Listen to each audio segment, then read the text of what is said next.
Commissioner Dean, would you please introduce the invocation? Yes. Tonight we are honored to have Dr. Tim Ford, who is the founder and senior pastor of the New Direction Church.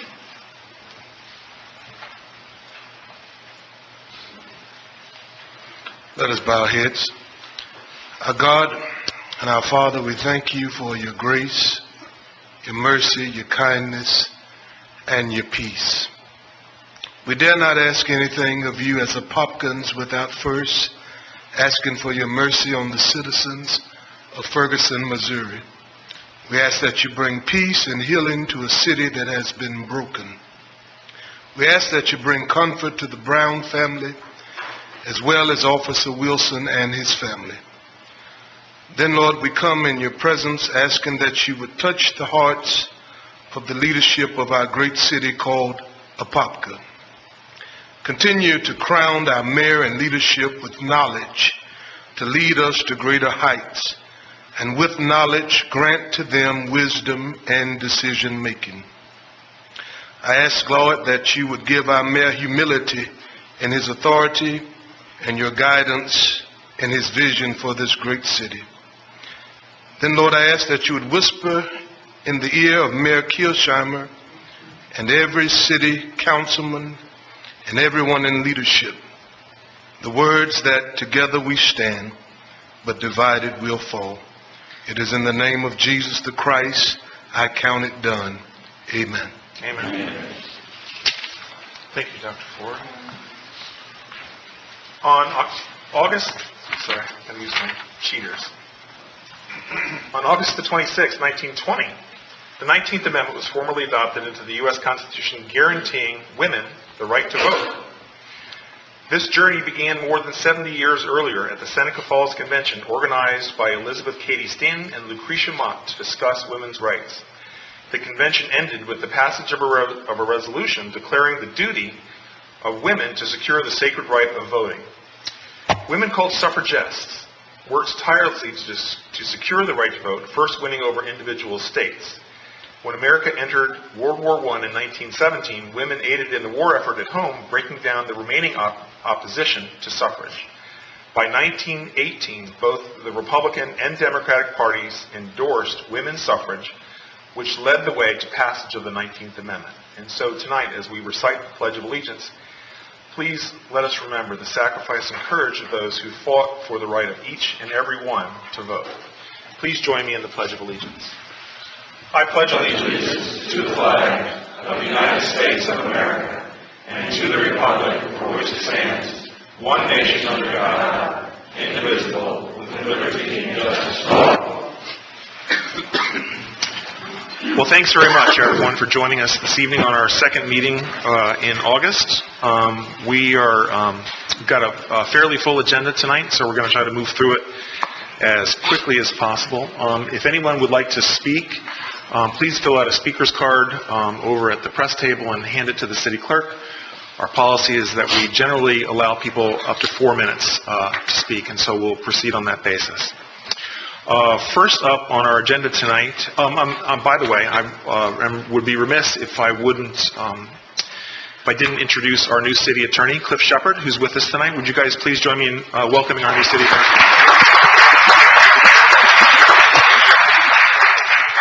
Thank you. So, first up on our agenda tonight is a presentation of the 2014 Institute for Elected Municipal Officials, Kathy Till, Florida League of Cities.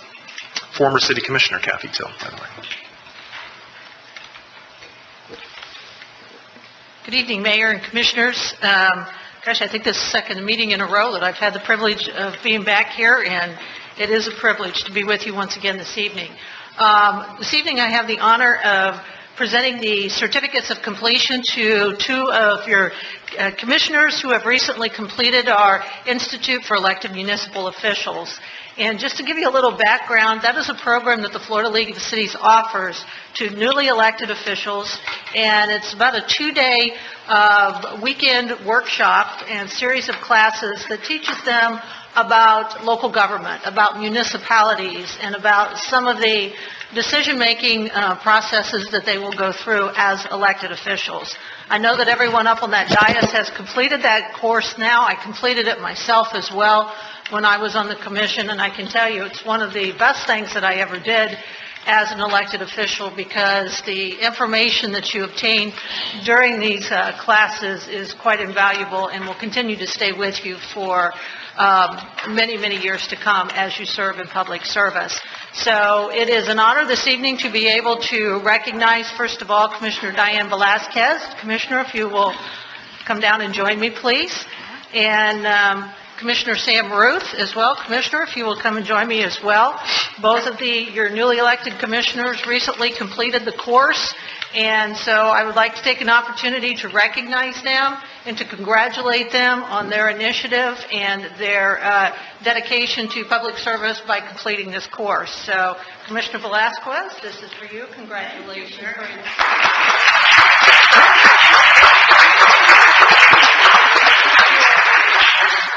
And Commissioner Ruth, this is for you, with along with the letter. Congratulations.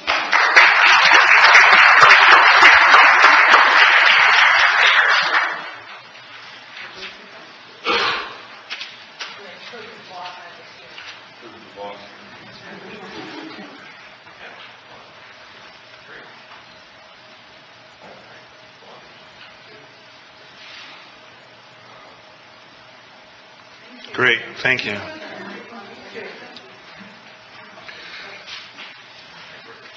Hey, Jonathan, you'll make sure that we'll get a copy of that picture, won't you? Yes. Okay.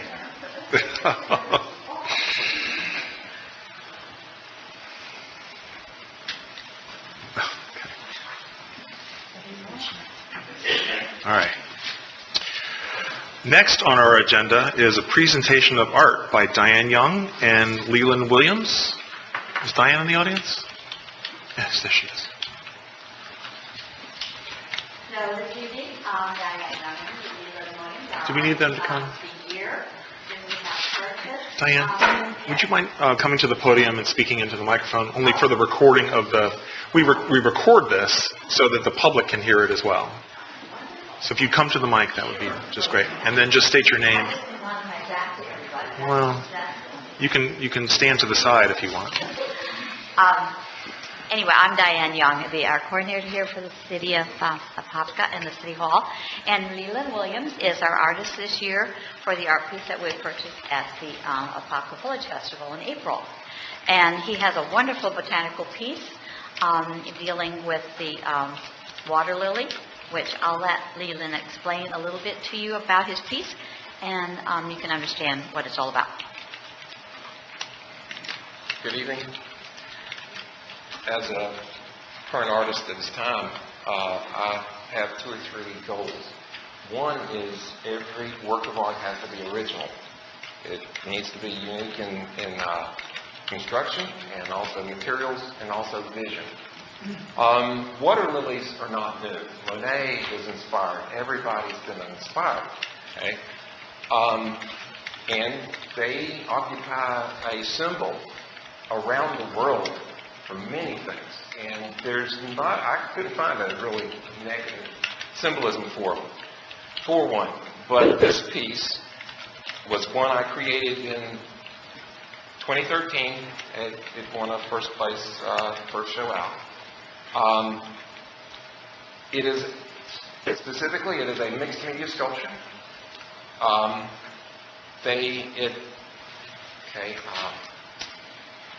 It is basically a wood carving. There are metal roots. There's also another symbol in there that's completely mixed media. As a construction, it is a symbol of nature in a presentation that you will not see if you look in a beautiful water lily garden. You'll see the color and the beauty from above. But what we don't see in nature is what's below. The details in this world that make everything work. And you can bring that all the way down to people. Because one of the symbols in Western culture is unity. The Waterloo. So in other words, it was a perfect piece that they picked to purchase. Well, great. Thank you so much.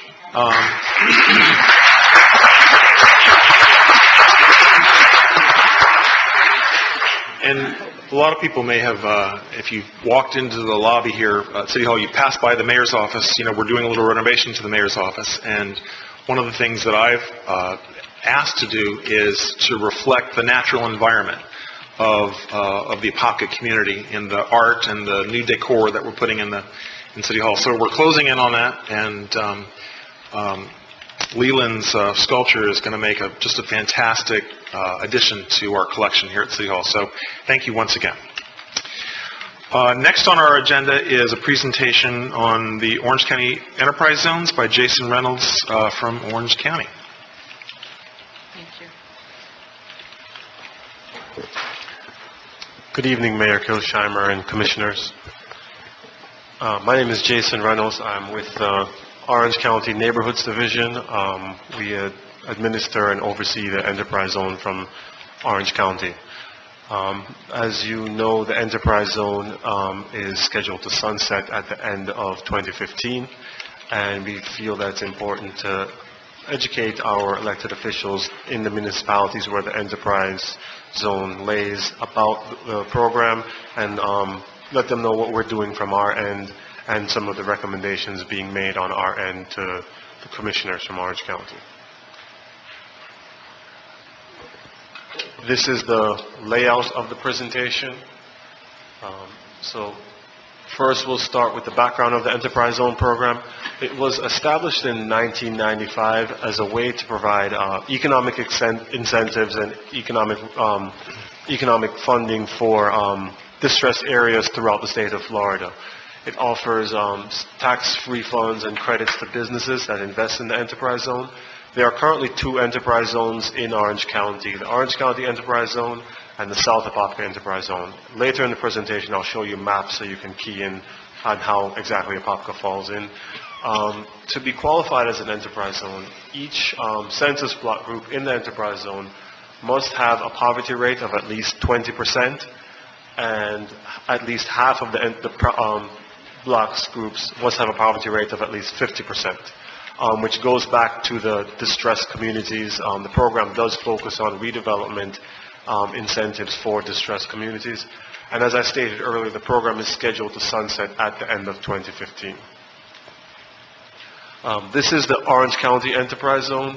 It was created in 1995, and the boundaries were amended in 2006. As you can see, it basically covers sections of downtown Orlando, so just south of downtown Orlando, across through Pine Hills area, and also an area in Eatonville. This is the Enterprise Zone that covers Apopka, the South Apopka Enterprise Zone. It was created in 1999, and at that point it was called the Lake Apopka Enterprise Zone. In 2005 it was changed, and the boundaries were amended 1 year later. So as you can see, it covers areas throughout incorporated Orange County and the city of Apopka. The city of Apopka limits are highlighted in that lighter shade, very light, muted kind of red, so you can see how the 2 boundaries overlap. The Enterprise Zone has a development agency, which is essentially a 9-board group that's appointed by the Board of County Commissioners. They make recommendations for the Enterprise Zones, ways to strengthen the Enterprise Zones. And a recent meeting, the Enterprise Zone Development Agency met and came up with recommendations, of which I'll go over in the end of this presentation, to be made to Orange County Commissioners about ways to improve the Enterprise Zone, and made a recommendation to continue the Enterprise Zone if possible. The EZDA meetings are held quarterly. We bring in speakers anywhere from consultants, Enterprise Florida, business owners.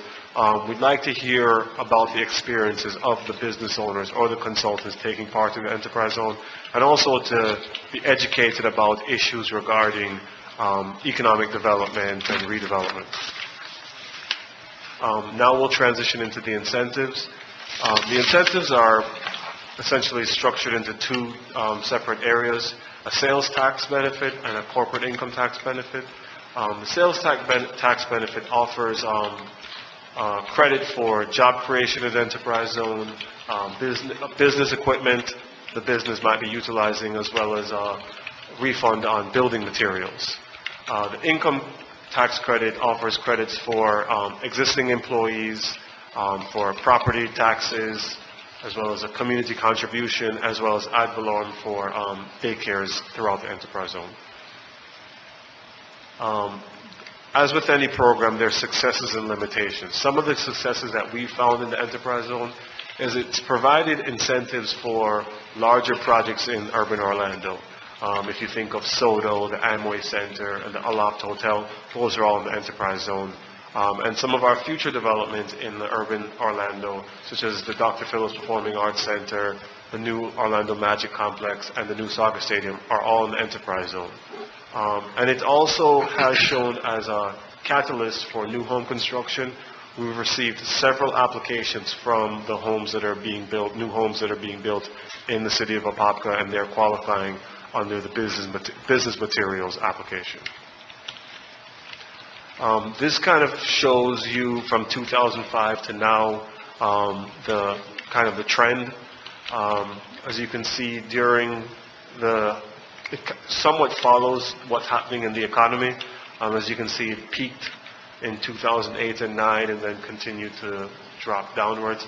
I wish I could take all the credit for the increase in 2013 and 14, but I would have to say most of that has been generated by the new construction in the city of Apopka to push those numbers the way they are. Some of the limitations that we've found. We spoke to the Enterprise Zone Development Agency and some of the businesses who have expressed interest in the Enterprise Zone. One thing we're realizing is the small businesses are not seeing the value in taking part in the program. Either the paperwork is just they deem it too cumbersome, or they don't see the monetary benefit. Right now, there's no simple online way for a consultant or a real estate agent to verify if their parcel is in the enterprise zone. Right now, they're sending it to me, and I verify it. Small businesses right now cannot meet the threshold of $5,000 for the business materials or business construction equipment. And we're finding that that's a barrier to some of our smaller businesses taking advantage of the program. As you saw in the previous examples, it is our larger industries and businesses that are taking advantage of the program because they're able to meet that threshold. And our Enterprise Zone Development Agency, the restrictions for the program require that the members either live or operate a business within the enterprise zone. So that's proven a challenge to find members for the board.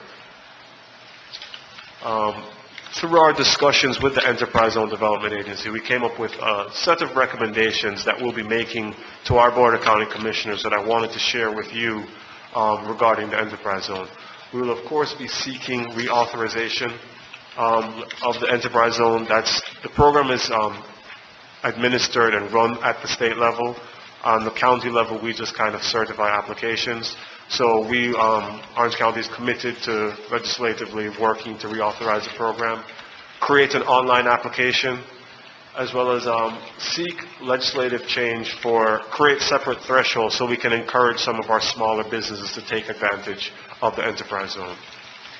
Furthermore, this came directly from a business in the enterprise zone, is to create some form of incentive to encourage employees to get additional training in their field. And this helps with upward mobility for the employee and also benefits the employer as their staff is now better trained. And then research some form of a rebate for power bills.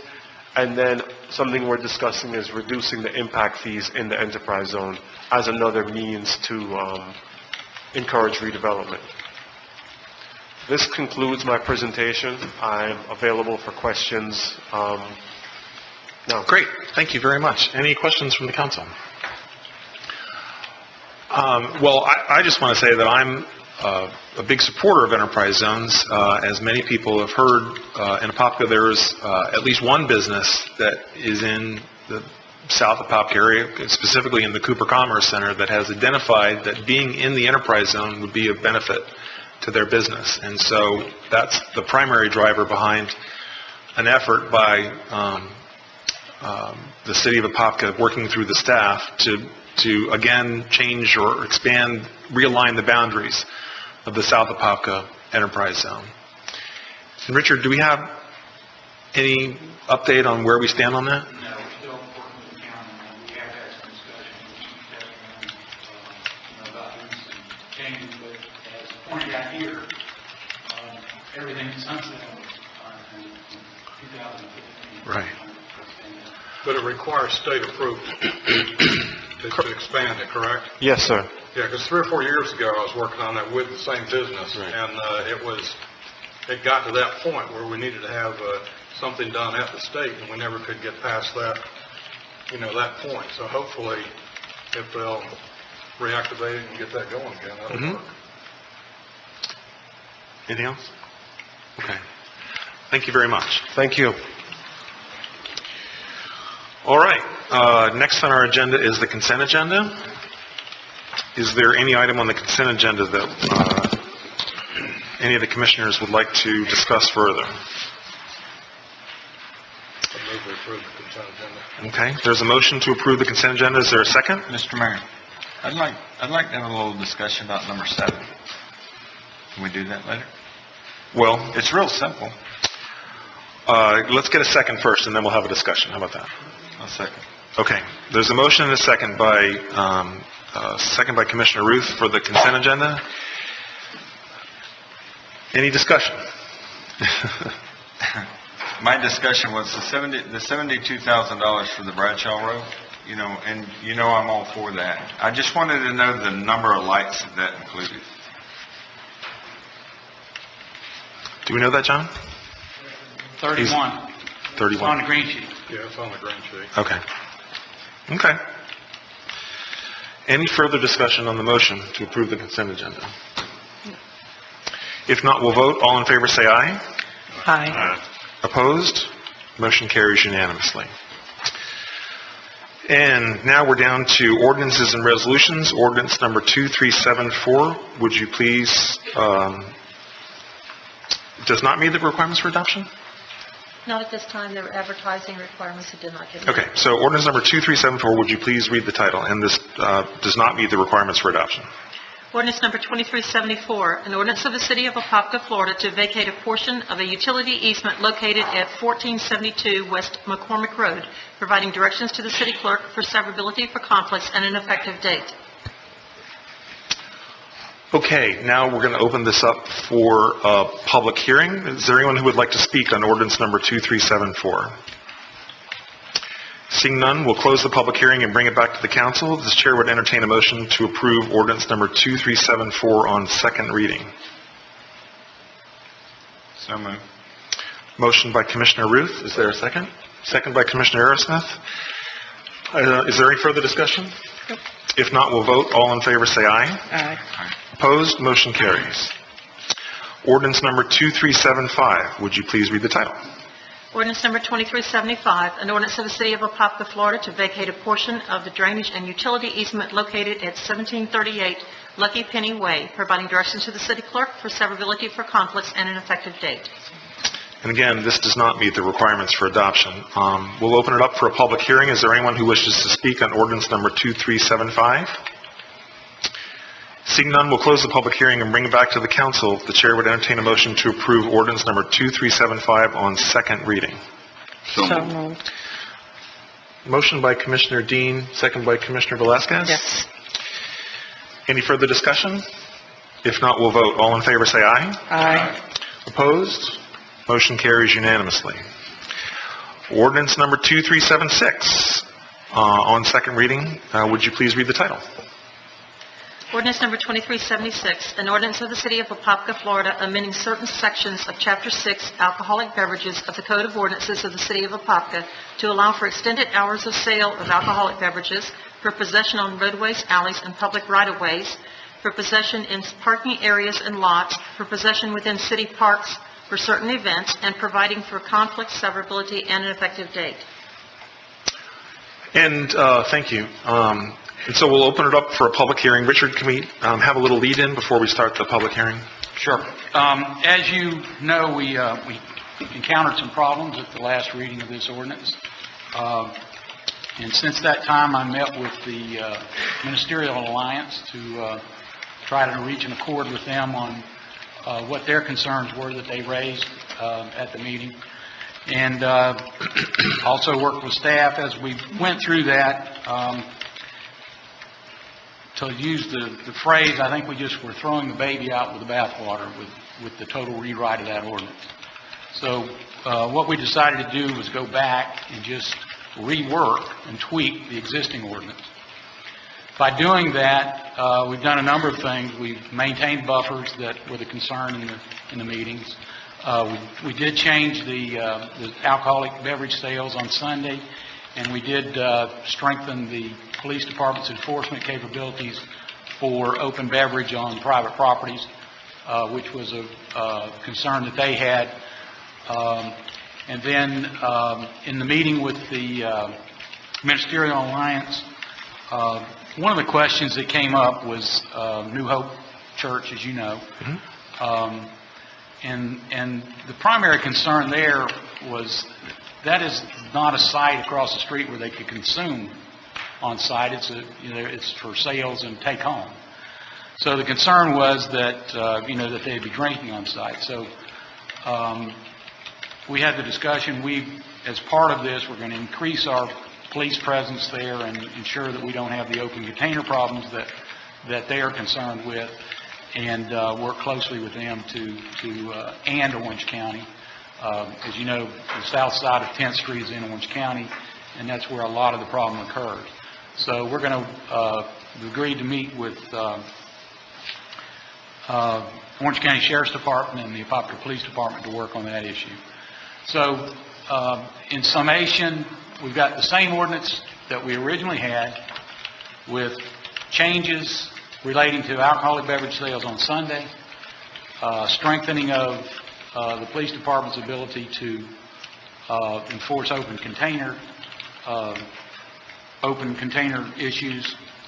And with that, as I said, we had a great meeting with the Ministerial Alliance, and they support the document that you have before you. So with that, staff is recommending that we go forward with this, since it's a total, I guess we're going backwards, but since it is a totally different document than you saw before, we're going to have 2 readings on it before it can be adopted. Okay. So because it's a substantive change in the proposed ordinance, we're going to have a second, and then we'd have to have a third reading of the ordinance. Okay? All right. Any questions by the council? If not, we'll open it up for a public hearing, and we have some speakers who'd like to speak on this, correct? That's correct. I have 4 speakers. The first one is A. Earl Nurse. And just please state your name and address for the record. Good evening. My name is A. Earl Nurse, 3851 Rock Hill Loop. I stand here against sale of alcohol on Sundays. I think alcohol and gangs don't mix. We have a serious problem in South Apopka with gangs, and selling alcohol on Sundays will create a bigger problem. As stated by Mr. Anderson here, having more police present, all it does is inflame a situation where there's going to be much more arrest, and that's not what we want in the community. So if we do away with sales of alcohol on Sunday, we will solve a major problem. There must be a better way of getting tax income for the city of Apopka. So I think that we should not have it implored every one of the council members not to vote on getting sales on Sunday. I have one other question, one other concern. I live on Rock Hill Loop. One of the city trucks passed and dropped hydraulic fluid on the street, and now my street is in a horrible condition. It's over a month now, and I would like the street to be clean and bring it back the way it was, because it's in a horrible, dirty-looking condition with the oil that is spilled there. Thank you for your concern. Thank you. Can we go out and check that on Rock Hill Loop? Okay, great. Next speaker. Next speaker is Ben Bankson.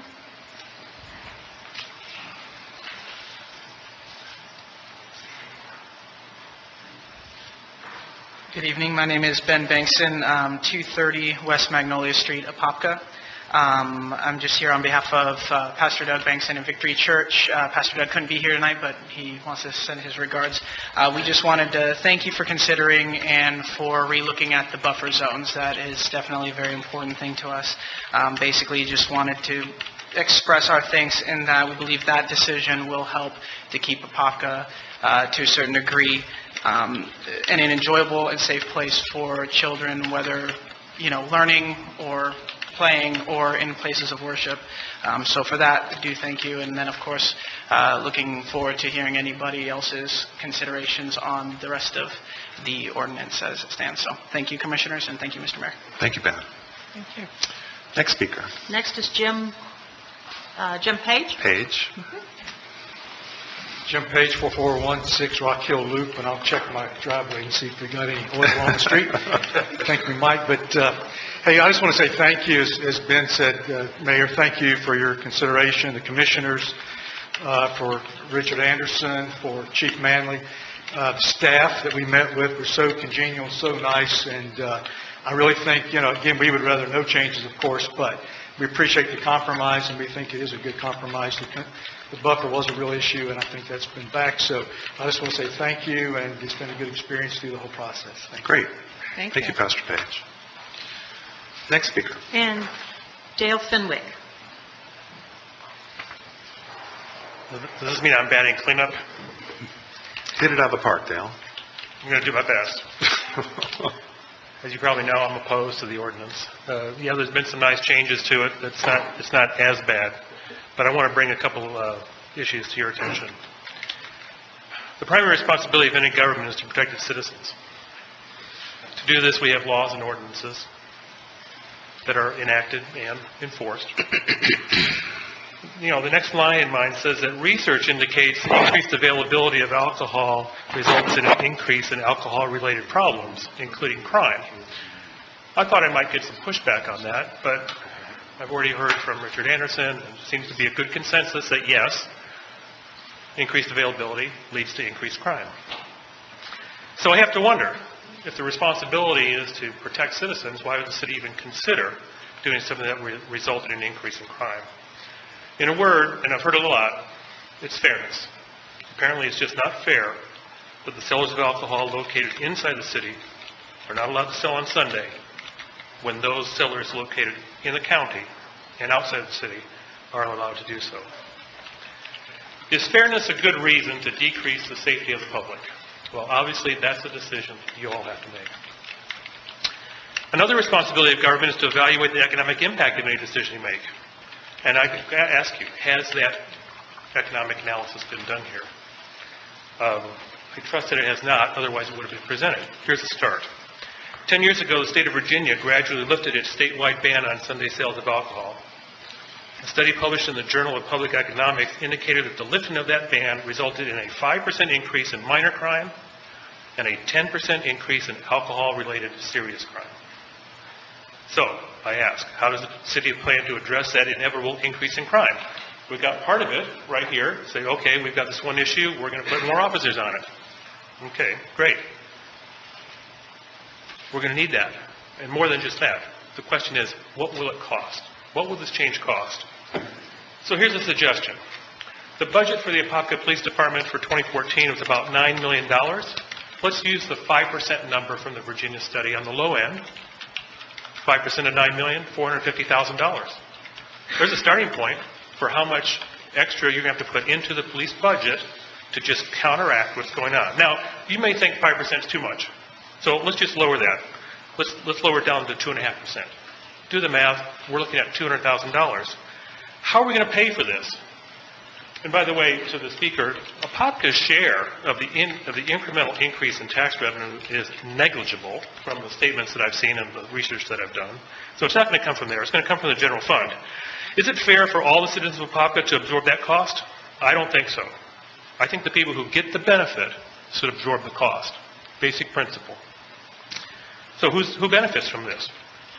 The people who want to sell alcohol on Sunday. They're the ones who benefit. Now, I've asked the city clerk and others, how many stores in Apopka do we have that are not allowed currently to sell on Sundays? No one has an exact list, or at least they haven't been able to share it with me. Good estimate is somewhere between 20 and 25. Let's say there's 20.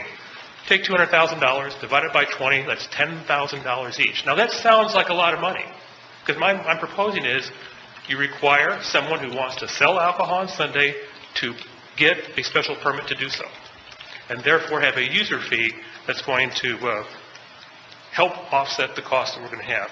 Now, $10,000 a year sounds like a lot. It's only $200 a week. The business owner will have to make a business decision. Am I going to get enough revenue from selling to pay this thing off? Lastly, if you vote to lift a ban on Sunday sales, crime will most certainly increase. We can certainly try to reduce that by spending more money. So far, so good. But as decision makers, are you prepared for the day when a serious crime occurs and the investigation comes in and it turns out that that crime would not have happened had Sunday sales not been allowed? So, if you vote to lift that ban on Sunday sales of alcohol, I would suggest that you might want to prepare for that day. Thank you. Thank you, Dale. Anybody else? That's it? Anybody else who'd like to weigh in on the alcohol sales issue? If not, we'll close it back, or close the public hearing and bring it back to the council. And the chair would consider a motion to... Okay. We'll reopen the public hearing.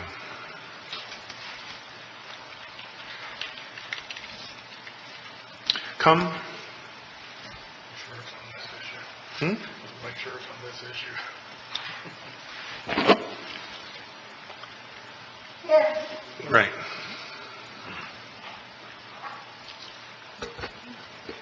Can you hear me? Yes. Okay, And thank you for letting me talk. your name for the public record. I can't hear you. Right. I'm sorry. She filled out a card. I have the Okay, you have her name? Okay. Ida Campbell. Okay. Thank you, Commissioners, Mayor, for letting me talk. I wrote it down because it's easier for me to write down and to talk when I can't remember everything.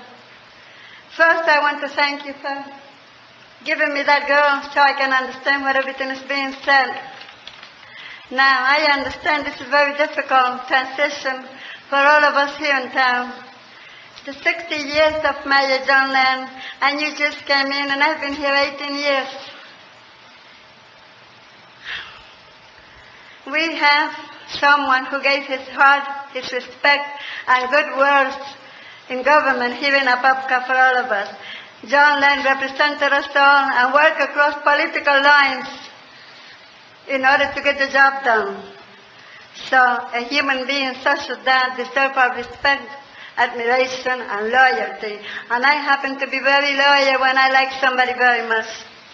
Now, I'm against the sale of alcohol. I come from a family where my father drank all the time. I picked it up when I was young, and it was very hard for me to let go. Listen, I think we have 6 days to buy all the wine we want. We don't need Sundays for alcohol. I love the cameras that you have here, the cameras.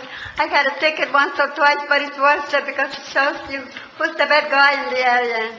Then, I hear new people are coming in. Well, we have a lot of empty houses. They can buy them with option to, they can rent them with option to buy. Thank you, Mr. Mayor, and thank you, Commissioner. And I think I put my 2 cents in. Okay. Thank you. Thank you. Applaud, yeah.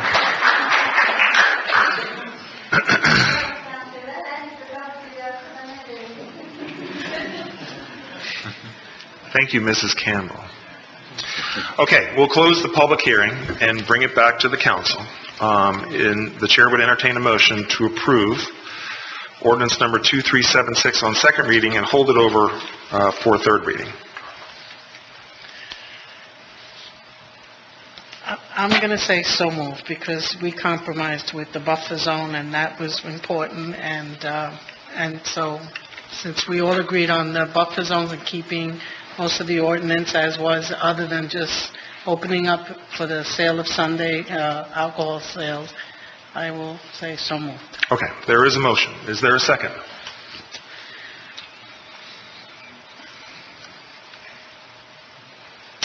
I'll second. We have a second by Commissioner Ruth. Is there any further discussion? No. All right, well, I'll just close by saying that, again, that, this is something that I certainly proposed during the campaign. It's an idea that I've heard a lot about from residents of the community in the 25 years that I've lived here. I do think that on the question of fairness, we have just a number of businesses that are here in Apopka that are currently prohibited from selling alcohol on Sundays, when there are other businesses that are literally, in some cases, less than 300 feet away, that are allowed to sell alcohol simply because they're in a different, jurisdictional area. And so, I do think this question of fairness is appropriate to consider. And again, for me, I think it's a lifestyle issue, and it's something that many of our newer residents who live in Apopka are looking for. They come from areas where alcohol being sold on Sundays is just part of the everyday fact of life in other communities. We've seen other communities in Central Florida pass relaxations on alcohol sales.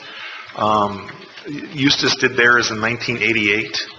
Other cities, have all made this change, back in the 1980s. And so I do think it's certainly a question of fairness, a question of lifestyle. I do very much appreciate the work that the Ministerial Alliance has put into this. I know that I met with them at length, and we talked about this issue. I thought we had a very good and frank discussion. I really appreciate the effort that Richard and the staff has put into this. I know Chief Manley has worked hard on this. I know David Moon has worked hard on this. So we've really put a lot of work and effort into making sure that we can make a change, but make a change that is appropriate and in league with the values of Apopka, and in concert with what many of our residents are looking for. So I do appreciate all of this discussion. Is there any further discussion by the council? Mr. Mayor. Yes, sir. I was born and raised here, Southern Baptist. I'm a very casual drinker. I don't consume. But one of the troubling things that I had was resolved when the Ministerial Alliance group committed to the 12 o'clock, because I was dead set against the 12 o'clock. I wanted the 12 o'clock. But I work for one of the largest employers in this area, and it's Seventh-day Adventists, and I get hit on Saturday hard. Mm-hmm. I just want people to remember, I work there with these people, and they, they're constantly badgering me because I don't recognize their Sabbath. I'm not saying that's right or wrong. I'm just stating a fact. Well, clearly there are people of different faiths and different faith backgrounds and different, everyone has kind of their own tradition. And again, I've said this more than once to people, but I grew up in a household where my mother is Southern Baptist and my father is Roman Catholic, and so I completely get it. I get it why people who consider this a faith-based value issue regard it that way. And as we heard in previous discussions, this is one of those core value issues for a specific group of people. It's one of those issues that you just can't shake them from. That's why I proposed all along that I would like to see a compromise between the position that we've had and the position that we'd like to go to. So I think that, again, we have strived to find that middle way between what we have been doing and what we'd like to do going forward. And so, again, I very much appreciate all the work that everybody's put into this. Any further discussion on the motion? So the motion is to approve it on second reading and hold it over for a third reading. All in favor say aye. Aye. Opposed? Aye. The motion passes 4-1 with Commissioner Aerosmith voting. Oh, no. I'm opposed. You're opposed? Yes. Okay. No, it's not 4-1 this time. Okay. All right. So the motion passes 3-2. We're now down to, I gotta put my eyes back on. Ordinance number 2373 on first reading, and the first item that we have to do with this one, because we tabled it at the August 6th meeting, is we have to have a motion to bring it off of the table. Motion by Commissioner Aerosmith. Is there a second? Second. Second by Commissioner Ruth to remove this item from the table. Any further discussion? If not, we'll vote. All in favor say aye. Aye. Opposed? Motion carries unanimously. Now we're considering ordinance number 2373 on first reading. Would you please read the title? Ordinance number 2373, an ordinance of the City of Apopka, Florida, amending the Apopka Code of Ordinances, Part 3, Land Development Code, Article 3, to establish a small lot overlay zone district, providing for applicability, I'll get it, directions to the city clerk, severability, conflicts, and an effective date. Okay, we're going to open this up for a public hearing. Is there anyone who would like to speak on ordinance number 2373? If not, we'll close the public hearing and we'll bring it back to the council. The chair would entertain a motion to approve ordinance number 2373 on first reading. So moved. Motion by Commissioner Velasquez. Is there a second?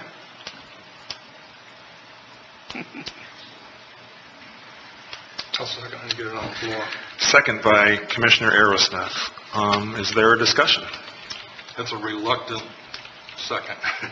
I appreciate all the effort that staff has gone to on this, and I know the zoning board has really worked on it hard, and a lot of effort has gone into this, but I still, when you talk about 40-foot lots, to me, I have deep scars in this community, and that I feel responsible for. And I can only hope that going forward, that what we're proposing tonight and what we're doing, I'm just hoping that the future of the city will work with these developers and require the amenities necessary to make these quality developments. Whether if it's a 40-foot lot, it's a smaller home. I understand a lot of newer people, this is what they strive for today. They don't want to mow grass. They don't want upkeep. They just want a place to live, and they want all the amenities within their community to be right there. So I'm just hopeful that in the future we won't have any mistakes like we've had in the past when we have had these. I feel like I've spent my whole career up here trying to get bigger lots. I've always felt like bigger lots would bring quality development and quality homes, and we had it up to 95 feet at one point, and then they slid back down to 75 and 70, and we're heading south again. But as I say, I just want to reiterate that I'm depending on the planning gurus of the future to make sure that these type of developments are done in a quality manner. Okay. So that's all I have to say. Any further discussion? Yes, I would like to say that, Bill, you remember we discussed this a couple of years ago, and we came up with 65 feet lots. Remember that? I do, and it's even in the last couple of years. There's just different development guidelines throughout the country, and here we are, and we've gone around and we have seen on a tour. We've gone around and we have seen throughout Central Florida some of these developments that have been done, and there's still some things in those developments that are troubling that I think we're aware of, and hopefully we won't repeat those when it comes to the parking situations and things like that. We've all seen it, and nothing against the developers, but the elevations that were presented, the beautiful pictures and the beautiful palm trees and the swimming pools and all that stuff looks great in a color photo. And if they'll develop it that way, then it's going to be an asset to the community. If it's not developed that way, it's going to be, we already have some examples of that. So hopefully it'll be done right. So. Great. Any other comments? I don't understand what you just said, Bill, about the beautiful palm trees and the swimming pool, unless you're going to have a community swimming pool. I feel like when you have a 40-foot lot, you're looking to create slums. Well, that's my point, is I feel like that if these developments are developed as presented with a pool within the development, Right. and with a nice park within the development, and all of these amenities for that particular subdivision, the price of these units are going to have to be higher for the developer to make it feasible. Right. And so that's where it's going to come in, is they're going to have to elevate their cost, and whether it's single family or apartments or whatever, they're going to have to elevate the rents and the cost of the individual units to offset, to make the development work. So I think that's where the key is to me, is to make sure that you've got the quality amenities there that are going to cost that developer and make the level of it be up there, so it doesn't become just a low-income type development. Okay. And I think that's the purpose of what we're trying to do here, is to establish those standards that will raise the level of and the character of the communities that we're going to be considering. And I think, as you said, the Planning Commission has looked at this long and hard. The staff has looked at this long and hard. We're certainly seeing these trends in the marketplace. We have, I think, a very successful example of the kinds of what these communities can look like in Emerson Park.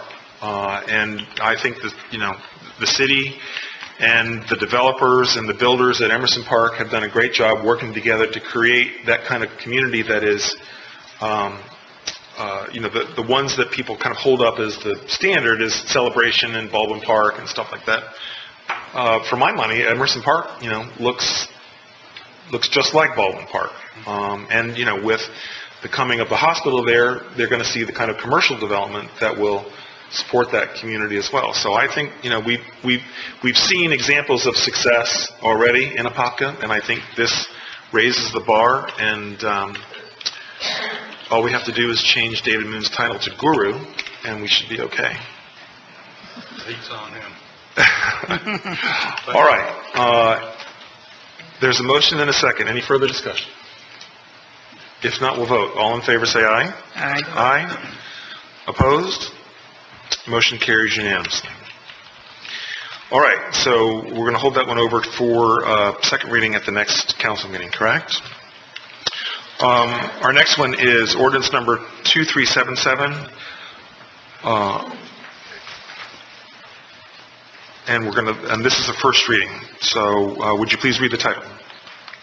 Ordinance number 2377, an ordinance of the City Council of the City of Apopka, Florida, amending Chapter 42, Environment, by adopting Article 3 entitled Neighborhood Improvement Special Assessment of the Code of Ordinances, relating to the establishment of purpose of Neighborhood Improvement Special Assessments, establishment of Neighborhood Improvement Special Assessment Trust Fund, authorizing special assessments, collection of special assessments, liens on property, expenditure of revenue, reimbursement of funds for administrative assistance by city officials, right for withdrawal, providing for conflict severability, and an effective date. All right. Do we need to lead in on this one before we open it up for public hearing? As you know, we have, as a result of the downturn in the economy, we've got a number of HOAs in the city that have gone under and are no longer able to provide the necessary maintenance in a number of the neighborhoods for the walls and common areas.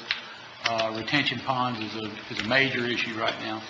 So this is our attempt to assess those homes. A lot of them are, as you know, absentee homeowners. They don't actually live in these. Most of these are rental properties that the owners live away from here and really aren't concerned with a number of the conditions that arise from not being able to maintain the area adequately. So this provides a funding mechanism whereby we can assess them and go out and actually make the repairs to walls, fences, and retention ponds, etc. Okay, we're going to open up ordinance number 2377 for a public hearing. Is there anyone who wishes to speak on ordinance number 2377? Tanita.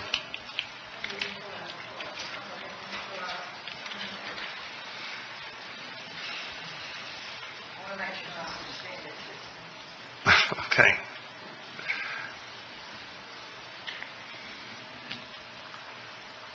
Name and address. Okay. Tanita Reed, 651 O'Leary Court, Apopka.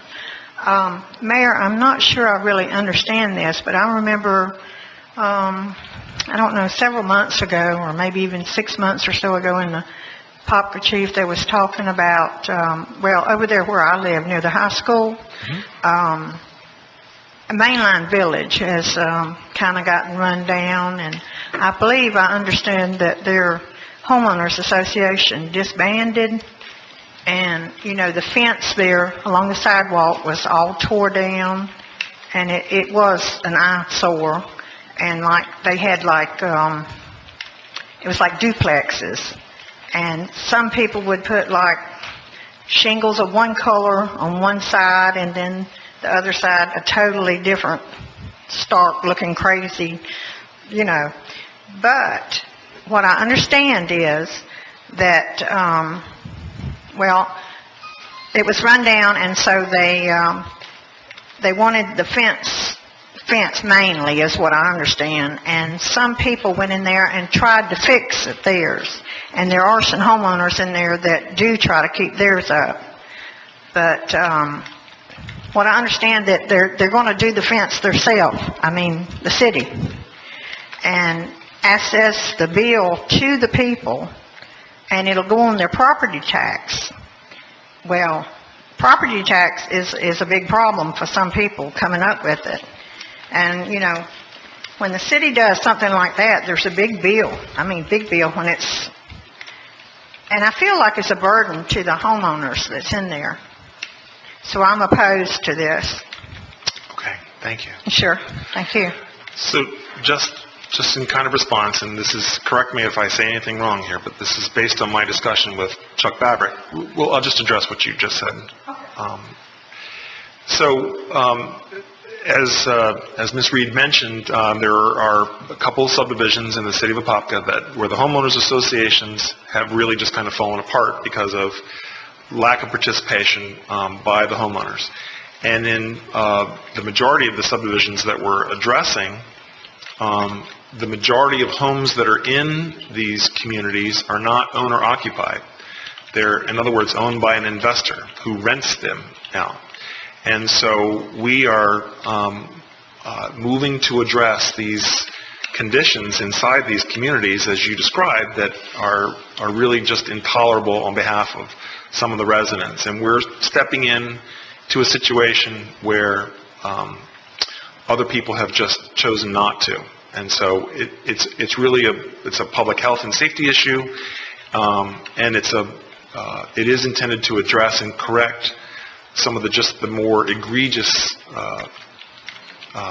conditions that we've seen in some of these subdivisions. So in terms of the property tax issue, again, the majority of these homes are not occupied by people who own them. They're occupied by people who rent them from an owner who lives not even in Apopka. So is that fairly accurate, Chuck? Yes, sir. In particular, Mainline Village, she breaks up. There are 60 lots in there. There's only 13 owners. Okay. The rest are Okay. So the majority of people who live there are renters. So would you come back to the microphone?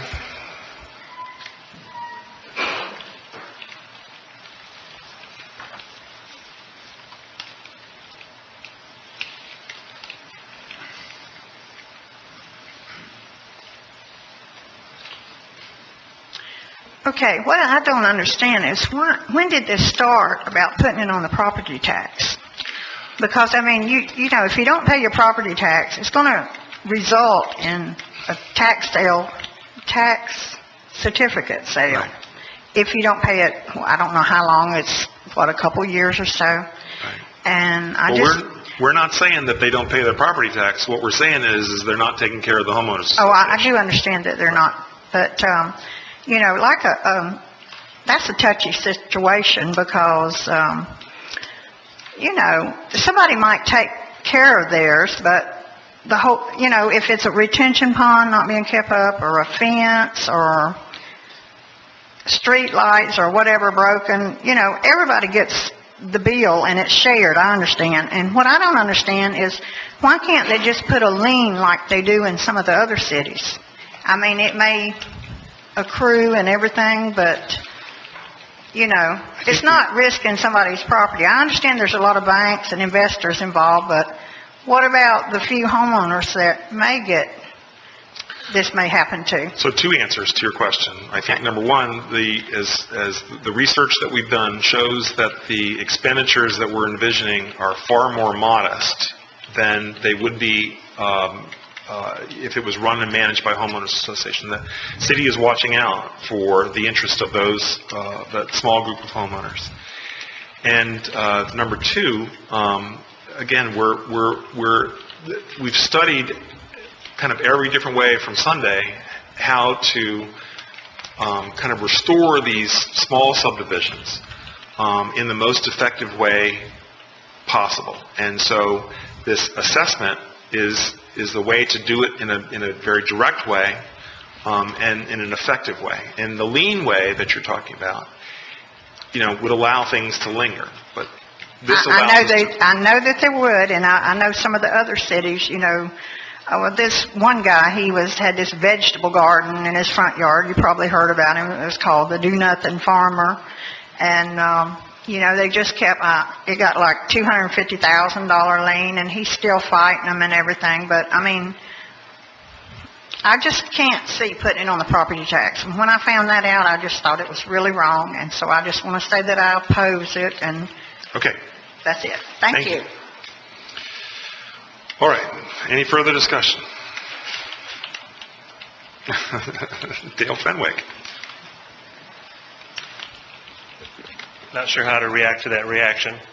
Dale Fenwick, I didn't give you my address before, 1272 Arrow Parkway. I just have a couple of questions. Is this the first time the city has used this strategy to deal with this type of situation? Yes. Yeah, so it's a new one. You know, deference to my previous speaker, part of me is in favor of this, because when you buy a home in an area that has a homeowners association, you assume your share of the obligation for the maintenance of common area. And there's usually a mechanism in there, and usually it works. But when it fails to work, then there's no mechanism for taking care of that common area. And this is the fallback position. That's what I see going on here. Okay. So part of me likes this idea, because it makes sense, and it really puts the homeowners back in the position they were supposed to be, which is they're supposed to share in the common area maintenance. And they're not doing it now, is what it sounds like. Frankly, I don't think it matters to me what the mix of rental versus owner-occupied is. I mean, if the situation is this way and the situation is this way, whether the owners are there or whether the owners are absent. I mean, it might make it easier to say, oh, we're really taxing people who don't even live in Apopka, who haven't owned property. But, because here's my next point. I'm just sitting here thinking about this. There's more than just these 4 HOAs that have dissolved and whose function is not going on. And so I have to wonder about long-term implications here. There's also HOAs that are struggling to exist and struggling to do things. And you know, you're right, they have the lien they have the lien right. And if they want to, they can foreclose on the lien. And they can take the house as well. So you have that, again, I see a very parallel mechanism going on here. But I'm wondering if you might be opening the door for people to say, you know what, let's quit trying to solve the problem ourselves. Let's just turn it over to the city council, let them adopt a new ordinance, and let the city come and take care of what's not happening in our neighborhood. So just something to think about long term. That people could look at this and say, oh, here's a way out. We've been beating our head against the wall with the HOA for years. It's not effective. It's not getting the job done. Here's a way to get it done. So you might end up with more. That's my point. Okay. All right. Big Brendan? Sue Kidd.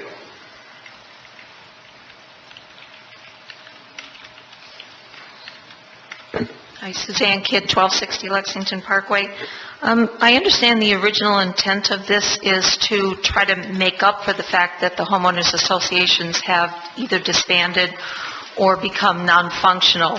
And while there's some real merit to that, and I listened to the areas that they would probably work on, things like the retention ponds or fences or lack of maintenance and those kind of things.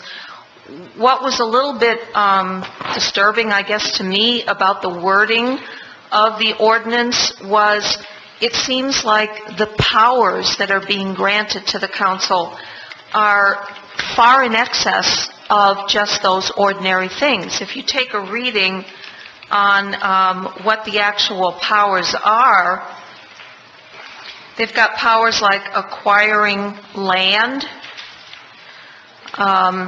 making and executing contracts, borrowing money, acquiring and constructing things, issuing revenue bonds, levying and assessing things, and other contracting things. It just seems like it's larger in scope than we think it is, and possibly opens the doorway to a lot of other things, like what if the council decided that a particular subdivision needed to have a recreational area? Normally, those would be things that the members of that subdivision would decide through their homeowners association.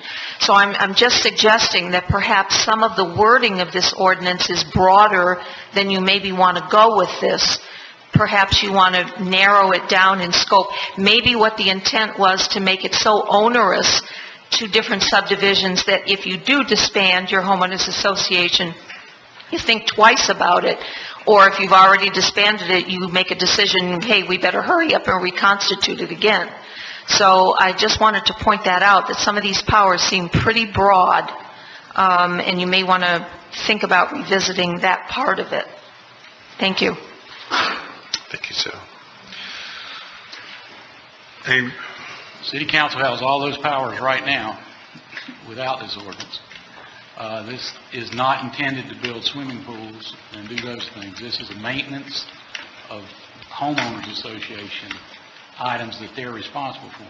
Now, I guess you could get into maintaining a swimming pool if the homeowners association had one and had abandoned it and not taken care of it. But the intent right now we're looking at, the main issues we're looking at are the walls and fences around, the retention ponds, and those type issues. Right, and I think it's fair to say the intent of this is the basic remediation of basic public services that are not being provided by the HOAs currently. And it also provides that if the HOA comes back into existence, then we can step back and turn that right back over to them, which is really what we would like. Absolutely. In the first place. Okay. We're in a public hearing, right? So we have to close the public hearing. We're going to close. Oh, I'm sorry. I didn't see.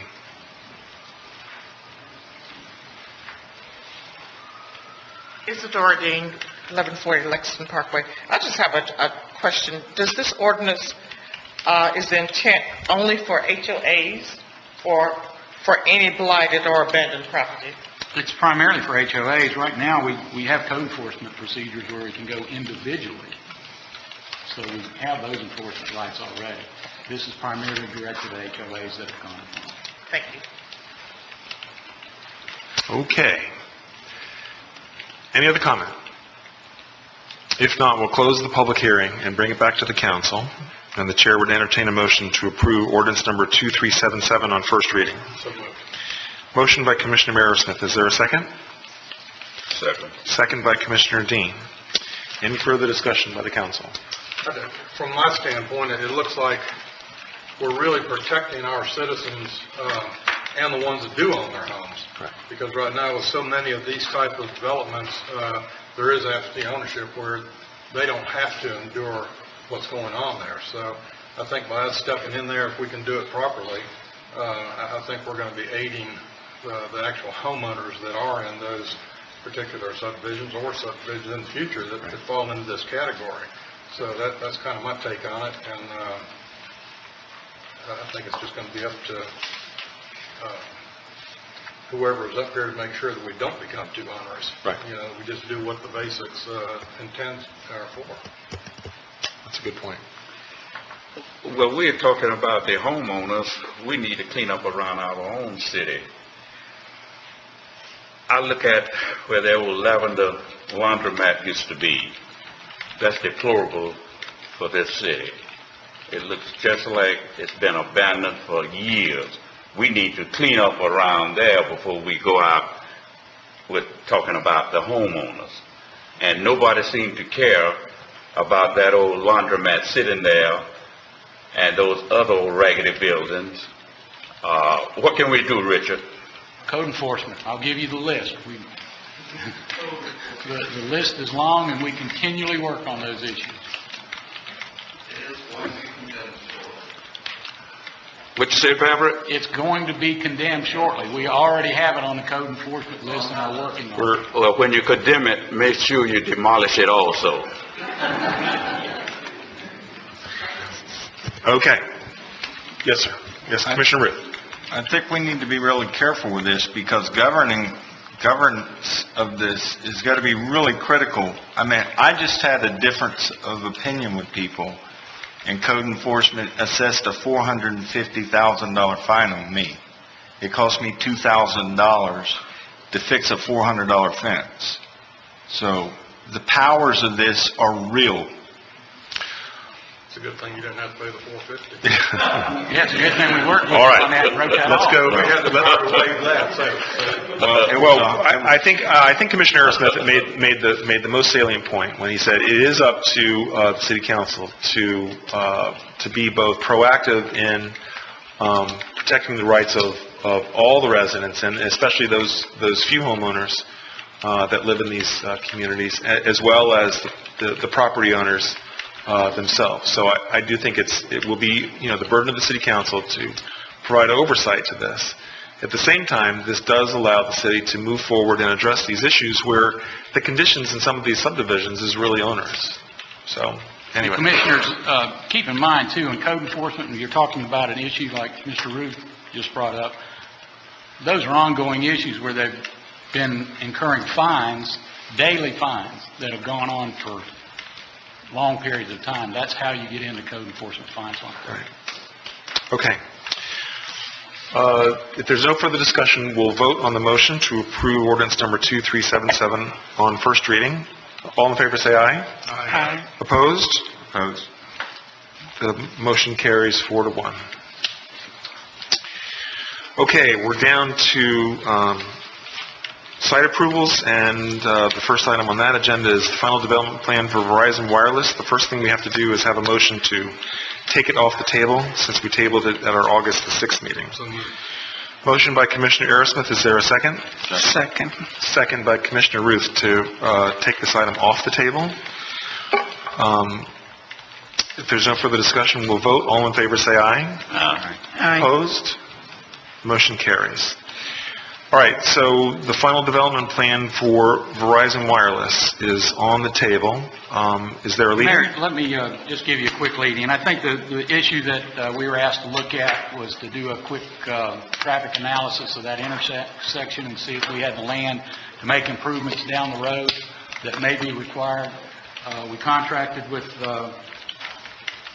our transportation folks, and I apologize for we just got this, so it's, this was a quick turnaround. So if it's all right with you, I'm just going to read through their study conclusions quickly. Mm-hmm. This study was conducted in order to evaluate projected traffic operational conditions at 441 and Lake Doe Boulevard racetrack entrance based on build-out of 4 proposed developments plus committed encumbered traffic volumes. The results of the study, as documented herein, are summarized below. The current FDOT access class for US 441 adjacent to the study intersection is access class 3. The existing directional median does not meet the minimum distance standards for a full median opening, which is 2,640 feet, nor does it meet the minimum distance standards for a traffic signal, 2,640 feet also.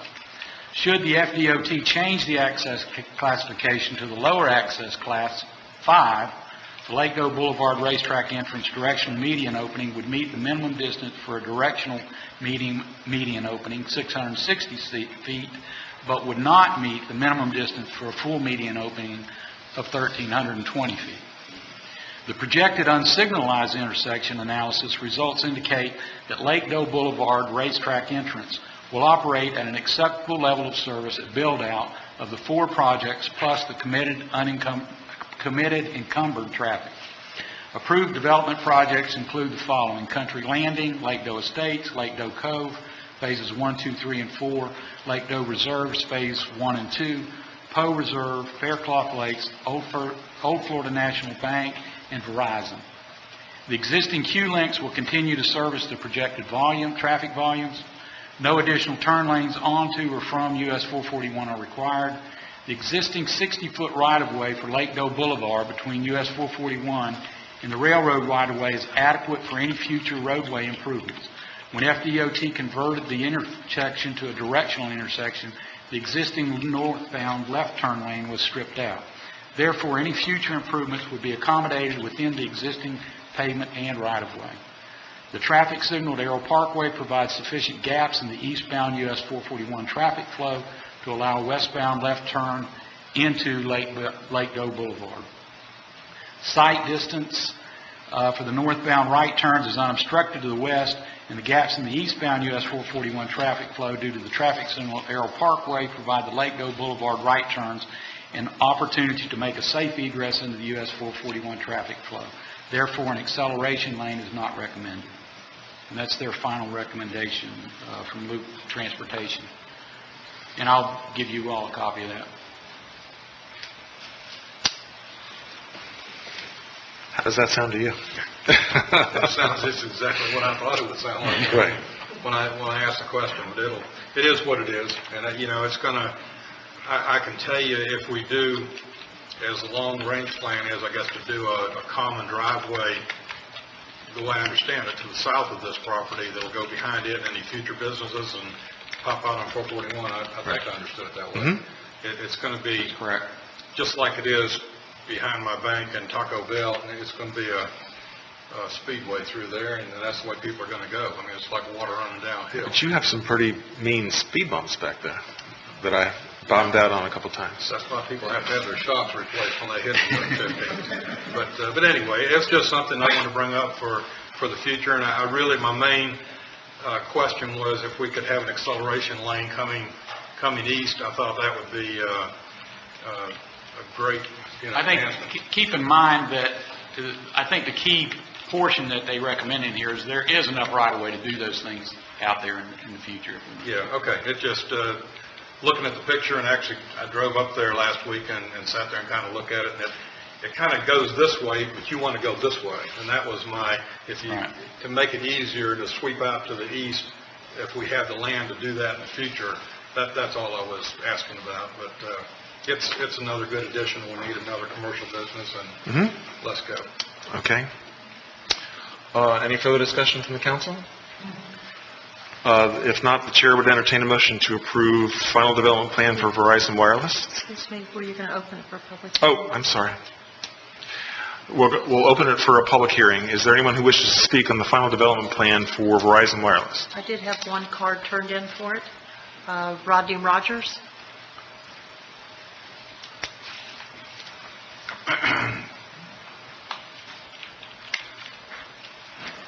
Mayor and Commissioners, we want to express our gratitude to the City of Apopka and the staff.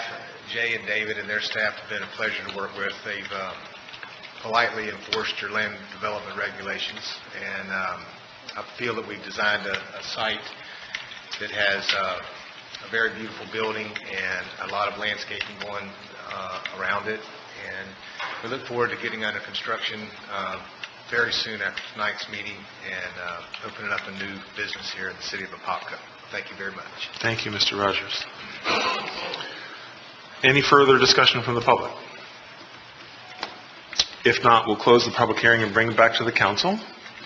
And the chair would entertain a motion to approve the final development plan for Verizon Wireless. So moved. Motion by Commissioner Ruth. Is there a second? I'm going to vote for it. Okay, I'll second it. All right. Second by Commissioner Rosman. You went through all that. just think you could have... All right, there's a motion and a second for the final development plan for Verizon Wireless. Any further discussion? If not, we'll vote. All in favor, say aye. Aye. Aye. Opposed? Motion carries unanimously. I have a Verizon phone. All right, next one is final development plan for Taco Bell. Fine dining.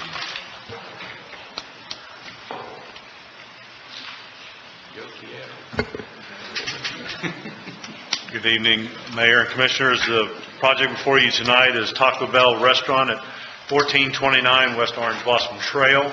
The owner is Cobblestone Partners LLC. Florida Engineering Group is the engineer and applicant.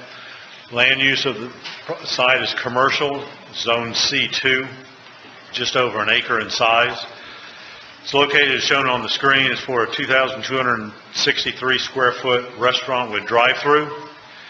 The water and sewer, there's an existing building there, and this Taco Bell will be served by our water and sewer. The stormwater runoff will be contained on site in an underground infiltration system that has been designed to meet our design criteria. The landscaping has been designed to be consistent with our water-wise ordinance. They are replacing the amount of trees that are required per our ordinance. There is proposed 2 access locations, one existing in the front on 441, which is a right-in, right-out, and then there's a new one proposed out on Old Dixie Highway. The one you may be thinking about also, they have a cross-access easement to the site to the east, which comes out to 441 also, but it is also a right-in, right-out. It does have a left turn in from 441 eastbound. The elevations of the exterior generally meet our design criteria. There is one waiver request to allow for the dumpster material to be designed similar to the building, which is stone and stucco. Our land development code requires brick or stone. DRC looked at that and did not object to them having the dumpster enclosure replicate the building. The Development Review Committee recommends approval and does not object to the waiver request. And at the August 12th Planning Commission meeting, 5-0 vote recommended approval of the Taco Bell along with the proposed waiver request. And I'll be glad to answer any questions. Any questions by the council? Commissioner Velasquez. Okay. On the Old Dixie Highway, is that also going to be an entrance into Taco Bell and an exit? Yes, ma'am. It's a full access connection to Old Dixie. Old Dixie being a 2-lane road, it would have full access from enter and exit. Okay, so so it actually can cross through from 441 all the way to Old Dixie Highway. It's just a straight... Yes, the traffic report that was done by their traffic engineer, there will be speed bumps throughout the site to help slow down any cross traffic that may be coming from other sites. I'm not crazy about that because that's the same problem that Commissioner Arrowsmith says he has with the bank behind him. Even with the speed bumps, it's still a throughway. So on Dixie Highway, it's just a 2-lane highway there, and so anyone exiting out of Taco Bell off Dixie Highway will be able to make a left onto oncoming traffic as they go. If they want to avoid the corner there because of the red light, they'll just drive through Taco Bell. They will have that opportunity, yes, but if they're turning right into the Taco Bell, traffic-wise, and I have to look at it from just an operational standpoint, it'd be much easier to go on up to Errol and take a right than to go through a site and go through the speed bumps and meander your way to the back and then have to take a left out. The analysis shows that it's, from a modeling standpoint, it would be easier to go up to Errol Parkway. Would we be able to make it so that when they exit out Old Dixie Highway, they can only make a left and not a right? Make it a left. I'm sorry, make a right instead of a left. Just make it right only. Right, you're... An exit for right only. A right-in, right-out driveway? Right. Unfortunately, with Arrow Parkway only being 2 lanes, you could put what they call a pork chop, which is a diversion that would allow that, but somebody could easily turn around that and go left out. So it would not work. You could try to design it that way, but being a 2-lane undivided road, you could not, it would be very, very difficult to restrict lefts out of the site. So if they wanted to even go in to Taco Bell from Old Dixie Highway, there's a traffic light there at that intersection, right? At Arrow Parkway. Right, there's a traffic light. Correct. So the entrance into Taco Bell will be how many feet from that traffic light? 500. I think it's 500 or 600 feet from the traffic light. It meets our criteria for an access. Will there be a turning lane that will allow? The amount of traffic, the site being the size it is, the traffic report indicated that there will be basically 500 daily new trips to the site, and during the peak hour, only about 35 new trips to this site. And 35 trips, even if they were all turning left into the site, would not warrant a left turn lane based on the standards. Okay.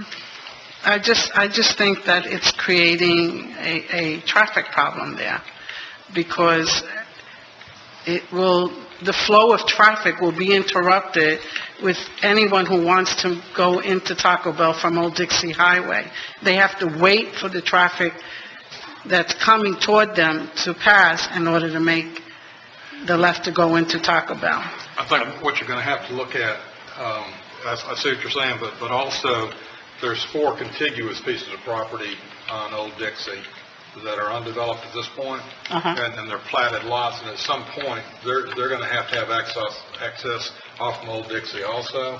So it really, they're just going to be in the mix when you get to that, because when those properties, as I say, they're all platted, so they're going to have direct access to Old Dixie sometime in the future. And, if this were the only piece of property, the only driveway going in and out, I could see where you're coming from, but it's...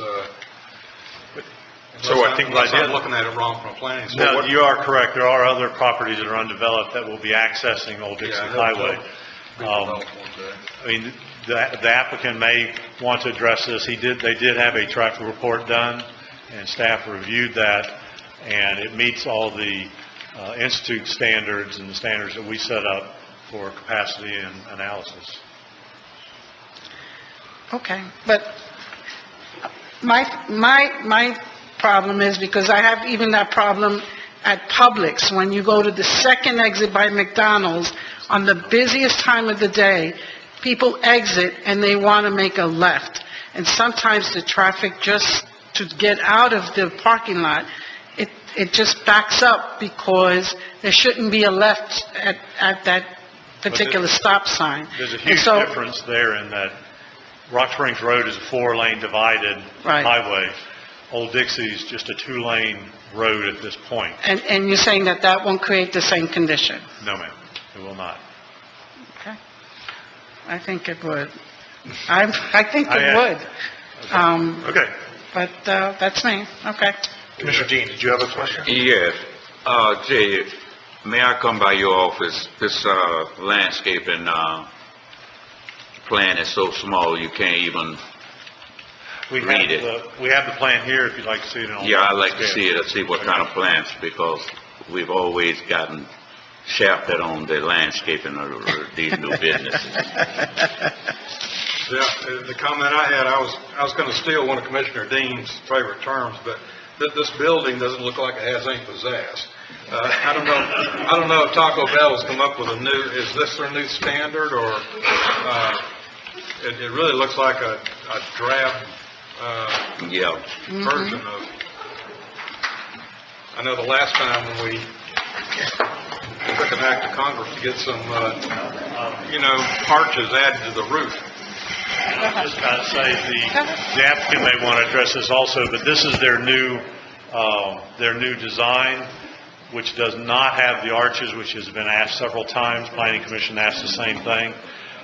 This is their new design. This is actually very similar to the previous one that was approved at the old Brewster site. Really? And if you look at, not that I'm a connoisseur of Taco Bells, but if you look at how they've redeveloped, they've done some remodeling work on the one that's on 441, right? And so just kind of generally the trend in this category of business is to go with a more kind of cafe-looking type of exterior, similar to what McDonald's has done, especially like on Rock Springs Road, and they've all kind of moved in the direction of Panera. So This just looks kind of like a flat tuck up, but, if that's their new deal, then so be it. is the applicant here? I believe they are, yes. Would the applicant like to address any of these questions? So people are going to be stopping in the middle of the road to go. Okay, one conversation, folks. One conversation.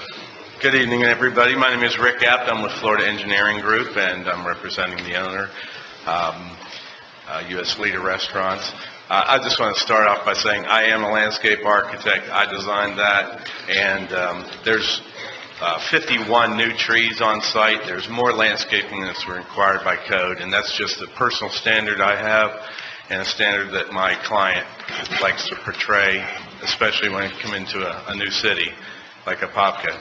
This is a franchisee. It's not the same owner as some of the other restaurants, but the renderings here, once you see the restaurant, it looks actually better than the renderings.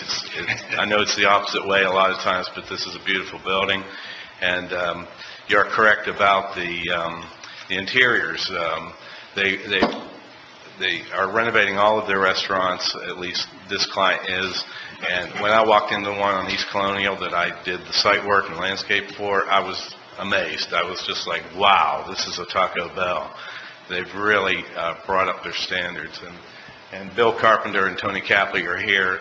Tony's responsible for the maintenance and upkeep of these stores, and Bill's in charge of the construction, and they cared enough to come here because this is their first store in Apopka. So very excited about it. If you have any questions, I'll be willing to answer. I have a question for you. What kind of sod? I see you have a proposed sod area, but you didn't say what type of sod you're using. What type of sod? Water-wise, you're forced to use Bahia if you want to stay water-wise. If you try to use the Floritam St. Augustine, it's frowned upon because it is a high user of water. I know. What about zoysia? We can consider zoysia. That's low maintenance. Very Yes. little water. We can make that recommendation. Rather than the Floritam. Sure. And it does better in the shade, and with the 51 trees we're proposing, that might do better. Okay. Where have you built another Taco Bell similar to this? Tony, or where have we built Taco Bells? Restaurant on East Colonial and Goldenrod in Orlando to this spec. This is the new spec. There's a Taco Bell corporate open restaurant in Ocoee that has the same building design. It's a slide building with stucco and stone. And, I'm sorry, where was that located at?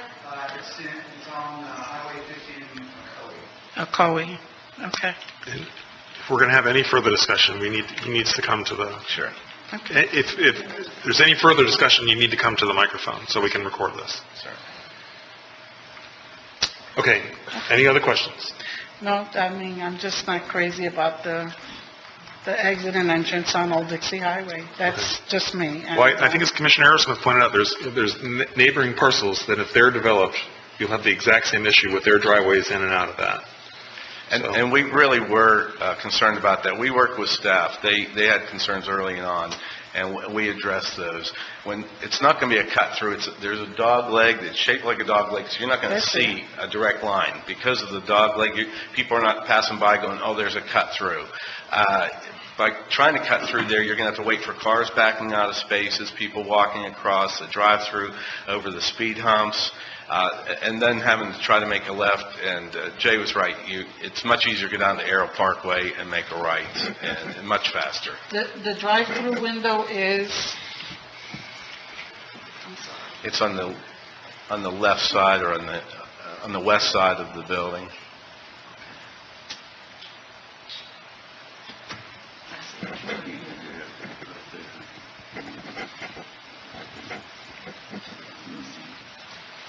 I got one last comment and I'll quit. okay. On the landscape, you're the landscape architect also. I want the staff to work with you also, because on the front and back entrances, if we could hold the landscape back. Okay. A lot of times I'd see there's some trees and stuff on the back and probably heavy in the front here too, but where you can see either way, have good vision. Visibility, yes. Yeah, I mean, I've kind of harped on that, like down at the, whatever it is now, Circle K or something down here by the other Taco Bell.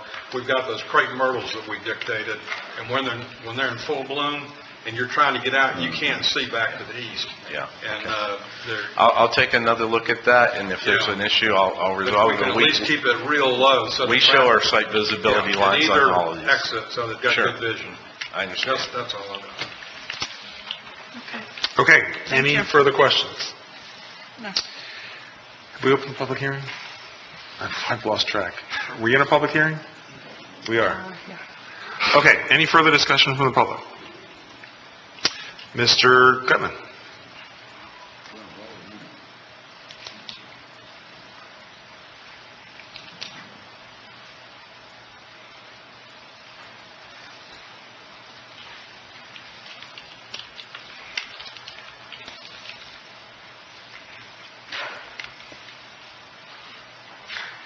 Yeah, Marvin Gutman, 427 Lanarkshire Place.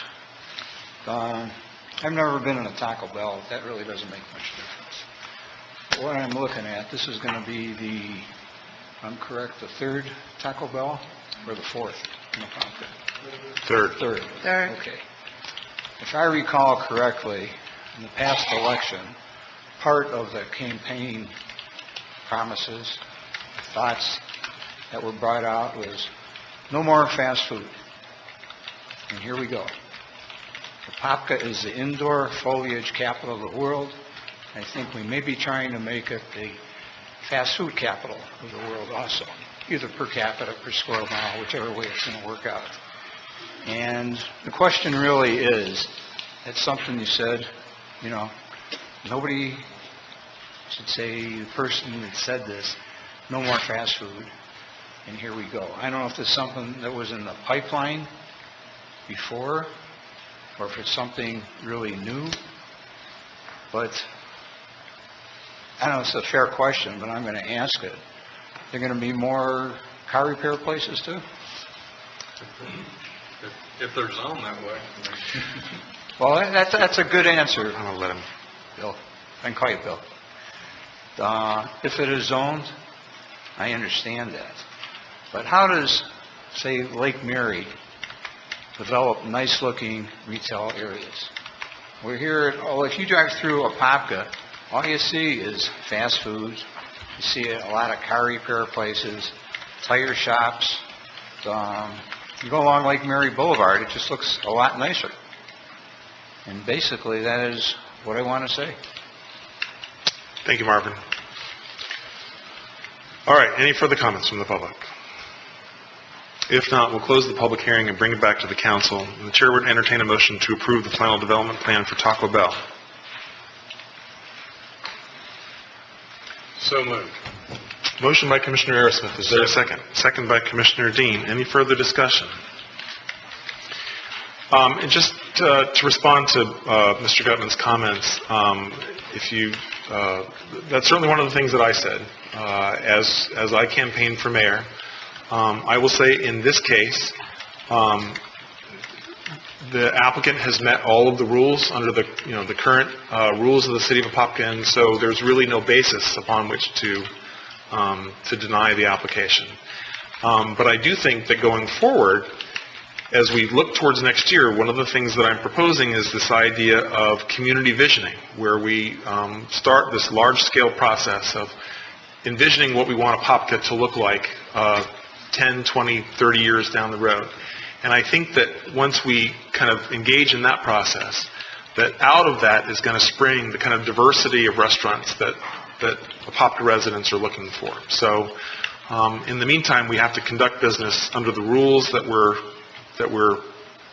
we have. And so that's why I'm going to support this application.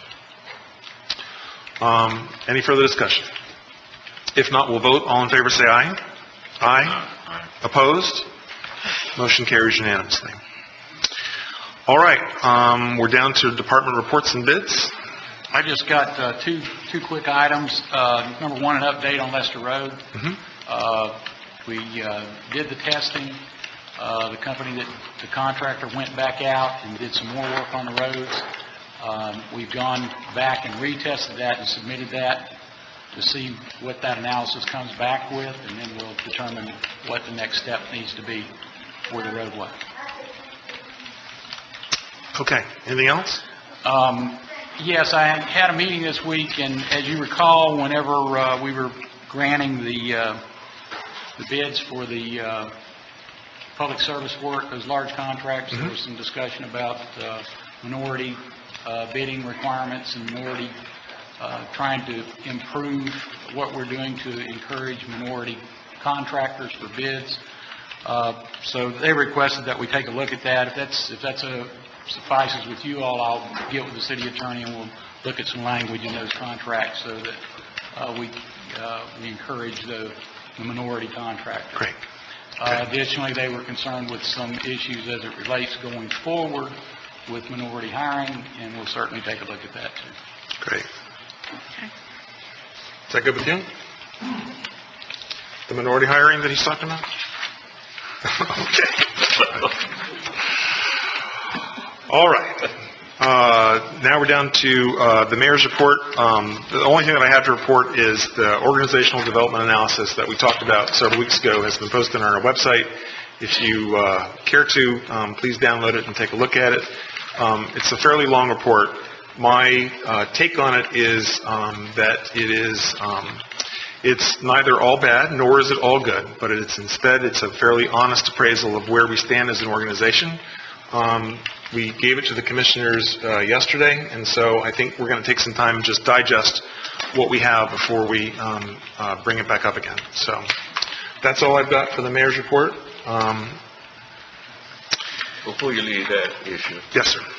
I noticed, I just briefly scanned through the report that we got yesterday.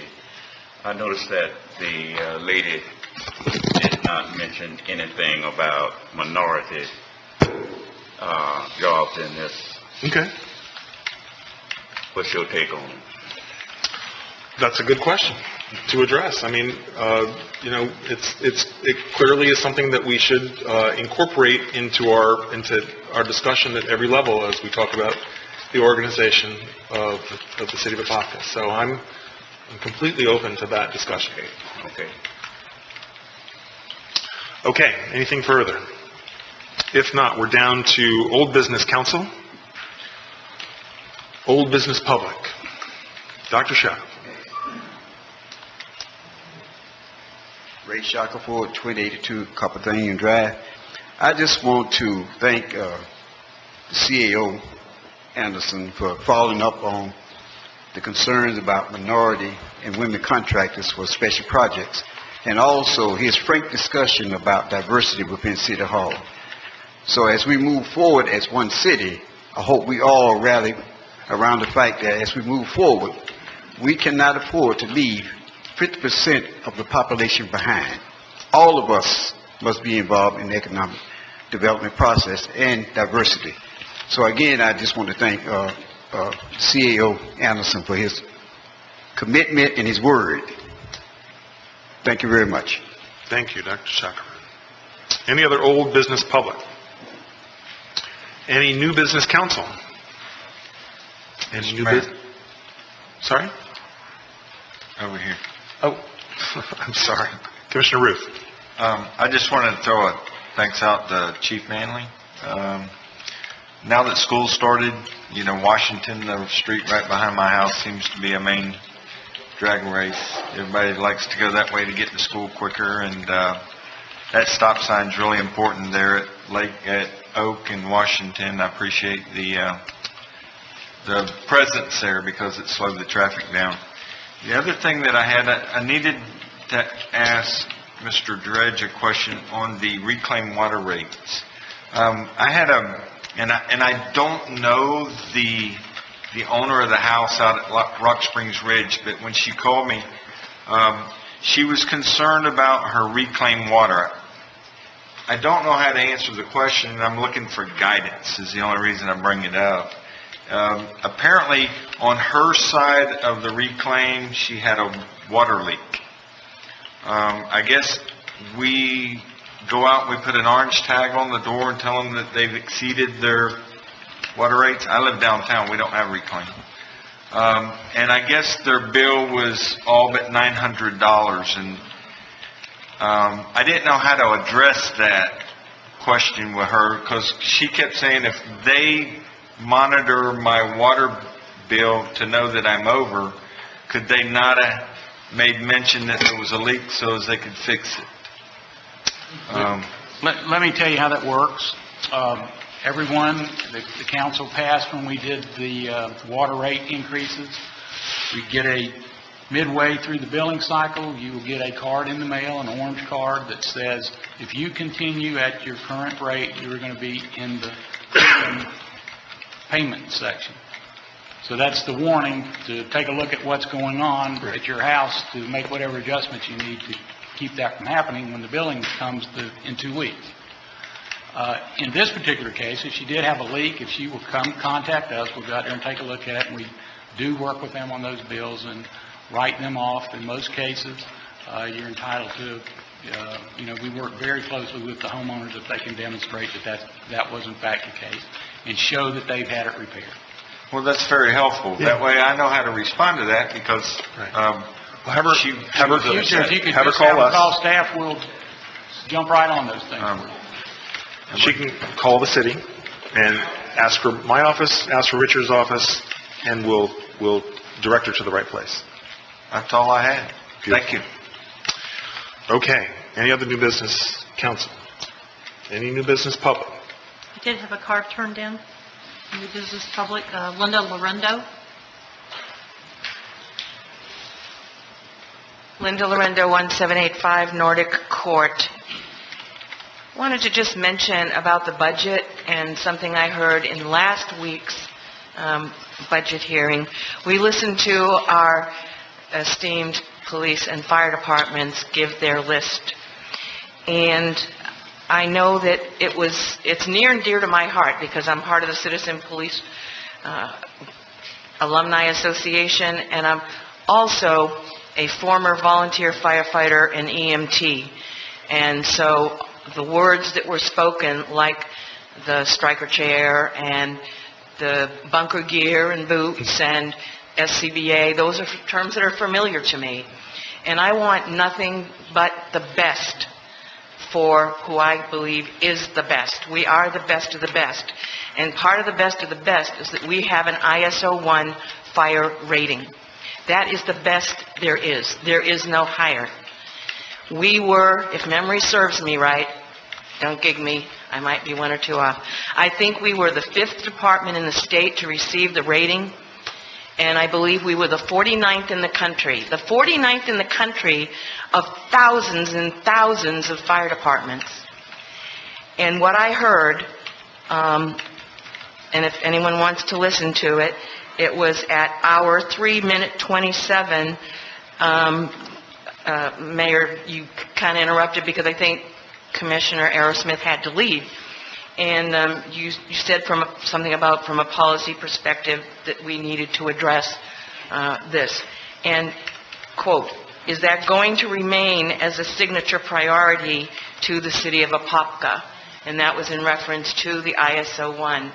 And I would urge you to take that off the table with every ounce of speed you have. It should never be under question.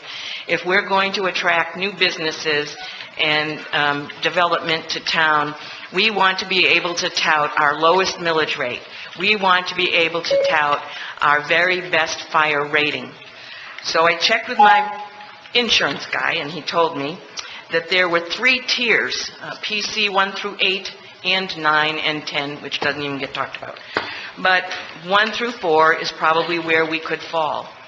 But I think if we were to give up our ISO, and there's probably I'm very sorry about this, but I can't take any requests right now.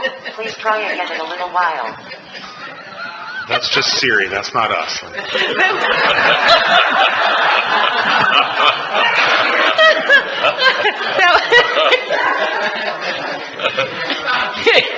Siri, can you quote the PC1 rate?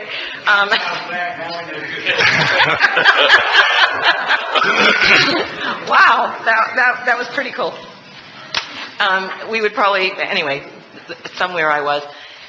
If we're going to go out and we're going to try and attract new businesses and development to our city, to me, the 2 leading things that we're going to tout are our low millage rate, the lowest in the county, and the fact that we are ISO 1. And maybe there's not a lot of difference in paying the rates for them, but there's a lot of difference in the glory. Don't you want to be number 1? I sure do. And so I would urge you to take that off the table, to not even consider it, that we keep our ISO 1 rating, because it puts us above and apart the other departments in our area. I believe Orlando is the only one the only other department in Central Florida to have the city of Orlando, to have an ISO 1 rating. So if I'm doing business with the city and I see that they voluntarily gave up their ISO 1, I would have grave concerns about moving or expanding or into the city of Apopka. So as we go forward with our plans for the Lancet and everything else we're doing, then we need to keep in mind the public image that we set out. So thank you very much. Thank you, Linda. And just by way of response, it wasn't my intention to call that into question. It was my intention to invite a public commitment on behalf of the City Council to reaffirm our commitment, our collective commitment to maintain that ISO rating. So I appreciate your comments. It's certainly my intention to maintain that. And I just, again, wanted to bring it up as a point of discussion. And Commissioner Aerosmith, he was, again, leaving, and so I brought it up in kind of a rushed manner because he was leaving, because I wanted at least the opportunity for that kind of expression to be made at that time. So. And I said yes. Right, exactly. And, and again, it was my point, or my intention to bring that up so that we could all make that affirmative commitment. So, is there any other new business public? Isadora? And then we have one more in the back. Again, I'm Isadora Dean, 1140 Lexington Parkway. My expertise is on young people, and I just want to thank the City of Apopka, as well as Commissioner Velasquez, Dean, and Mayor Kilsheimer for the excellent participation in the League of Cities last week. And I was so impressed with the speaker. I can't remember his name, but I did buy his book. Diane, what's his name? Bill Spiegel? Yes. And what he said. Strickland. Bill Strickland. From Excellent. Bill, I don't know what to say. Who's Spiegel? I couldn't even think of his first name, so don't worry about it. So you got it right. And then I missed the meeting earlier today, but I was very impressed when I heard that the council may possibly support funding and the willingness to explore funding options for summer jobs and enrichments for high school and college students. And I think I recall, if I'm correct, that a few years ago, Kathy Teal had a teen council, did she not? I was so impressed with the teen council that some cities had. So if possible, I'd like for our city to look into the possibility of establishing a teen council so that those high school students and middle school students can can participate. So again, thank you. It was an excellent conference. It was, thank you. It was just one of the best I've ever attended. Thank you. Yep. Thank you. Isadora? Yes, sir.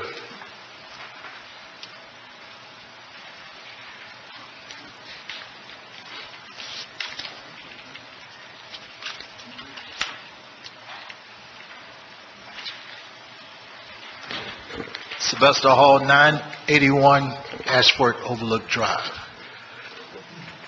Mayor, Commissioners, as a resident and as a citizen, I just want to share some of my concerns as a whole.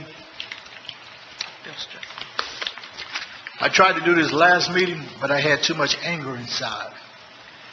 And I'm a 21-year veteran. For the last 10 years, I've been a coward. I see so much going on in this world that I served for 21 years and was willing to give my life to serve and protect. And to see the leadership that we have in our communities that could be changed overnight if we made a commitment to do it.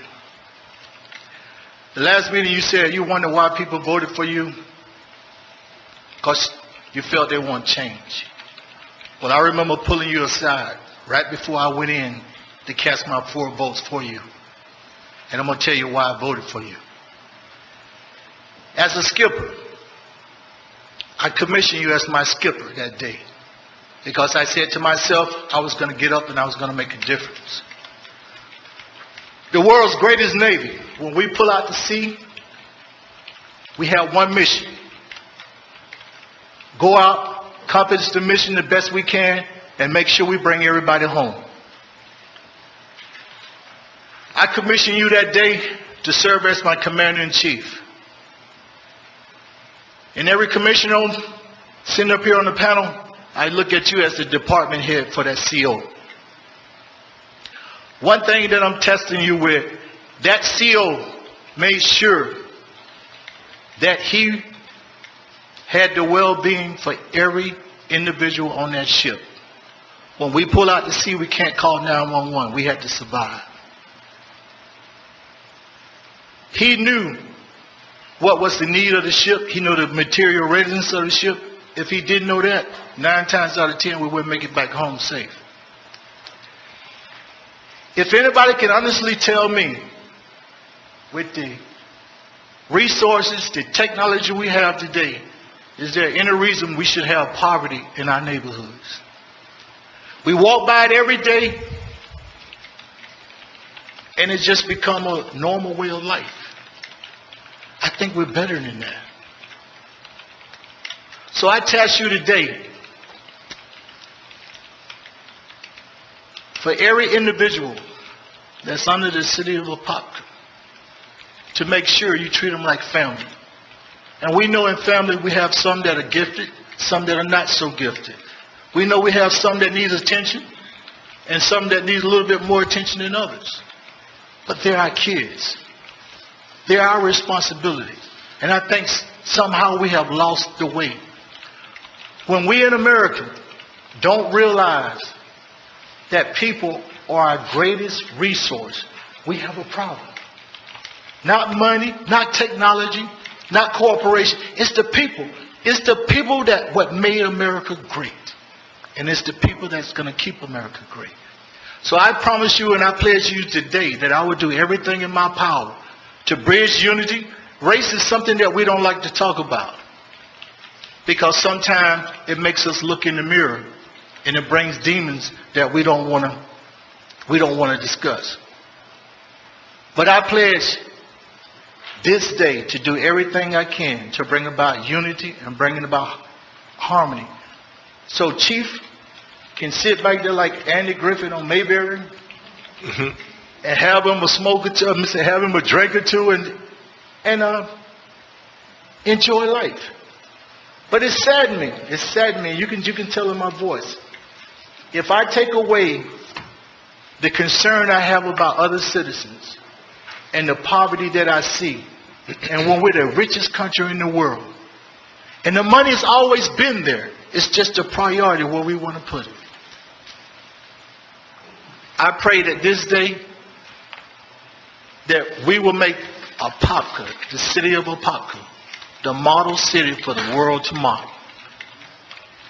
I look forward to meeting and talking to each one of you individually because I have a vision. I have a dream. And that's one day to see America poverty-stricken. Because if we take away poverty out of everything, it will be the free world that we all are looking to share. So I thank you for your time, and I'm sorry if I went on a little bit of tangent, but that's my heart. That's the way I feel. We are too great of a country to let the things that are going on in our communities stay that way, year after year, decade after decade. Thank you for your time. Thank you, Mr. Hall. Thank you. Tanita, one more.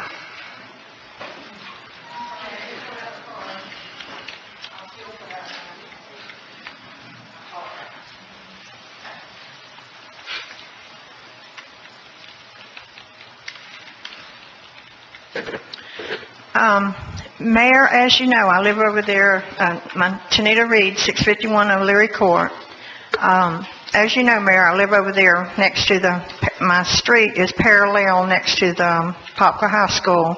And school started back, and now all the craziness is going on. And what I really would like is some more police over there when the school gets out, the high school. We come up through there and we cannot even get to our house. I mean, it is backed up from like O'Leary's right there at the gate where they come in and go out. We cannot even get to our home. And we've got the 9th grade center right there too. Right. And then down there at Dream Lake. And it is just, we got 3 schools right there at us. And the traffic is a nightmare. Well, I think that Chief Manley would share that sentiment with you. I know that first of all, Orange County Public Schools did change the traffic pattern in and around Apopka High School this year. So we're dealing with, number one, a completely new traffic pattern. Number two, Apopka High School has, I heard, about 200 more students than they had even expected to show up this year. So there's something up around like, they're up around 3,400 students, which is an incredible number. Number three, our police department has been out there in force, both, in the morning and in the afternoon when school gets in and gets out, dealing with these traffic issues. And I know that Chief Manley has been working with Principal Doug Guthrie to address these issues. And he said to me, as I walked in here today, he thinks that we're sorting it out. So I think, the first few days of school are always a little bit more dicey than others because you just have more parents picking up their kids, dropping off their kids, and so you're going to have that the first few days of school. But there are other issues that the police department's dealing with, and so I think I can speak with confidence that the Apopka Police Department is on the case, working on these traffic issues. One other thing, there's 2 other things about the school area there. I noticed when you come off of Vic and head toward the high school, there's nothing to indicate the beginning or ending of the school zone, and there's no posted speed limit. And years ago, I got a speeding ticket in a school zone, and I understand they're like really high now, and I mean, honestly, I don't know what the speed limit is there. It's not posted. I don't know about all the other schools because I've just basically come in and out Vic there and go to Martin, I don't think Vic, there's not a school zone for Apopka High School on Vic. There is for Apopka Elementary. They've got a whole slew of signs that says no standing. I mean, there's just 20 or 30 signs up through there, but there's no speed limit and no beginning or ending school zone. It is a challenge. And another thing, we've got some of the school students are parking on our street. And years ago, they was just like lined up in front of my house, and it was annoying me because I put my garbage out there to be picked up and my trash. And at that time, I don't know how they're doing it now, but I called the police about it, and they told me, this is what they told me. They said, if the car doesn't have student parking sticker, there's nothing we can do.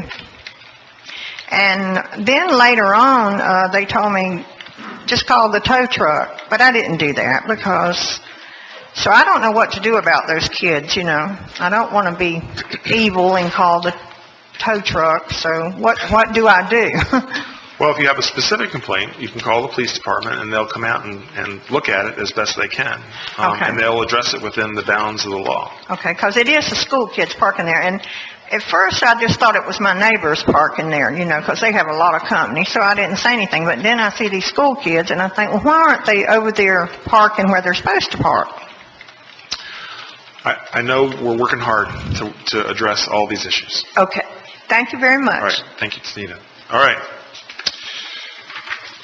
Any more new business, public? If not, we're adjourned. Thank you.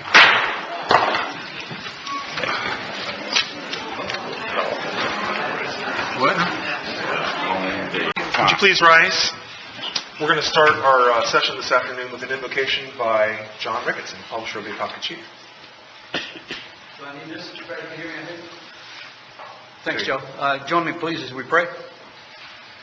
Our most gracious Heavenly Father, we thank you for the privilege of coming together in fellowship with the city in the budget hearings. We'd ask a special understanding of each person making their presentations, that would be clear and that would be understandable to each person here, and that we would be able to do the things that you'd have us do. We'd ask a special blessing on each person, that when we leave tonight, we would go away knowing that you're still in charge. And so we just ask that each person tonight be aware of that, and we ask these things in Jesus' name. Amen. Amen.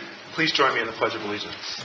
I pledge allegiance to the flag of the United States of America and to the republic for which it stands, one nation under God, indivisible, with liberty and justice for all.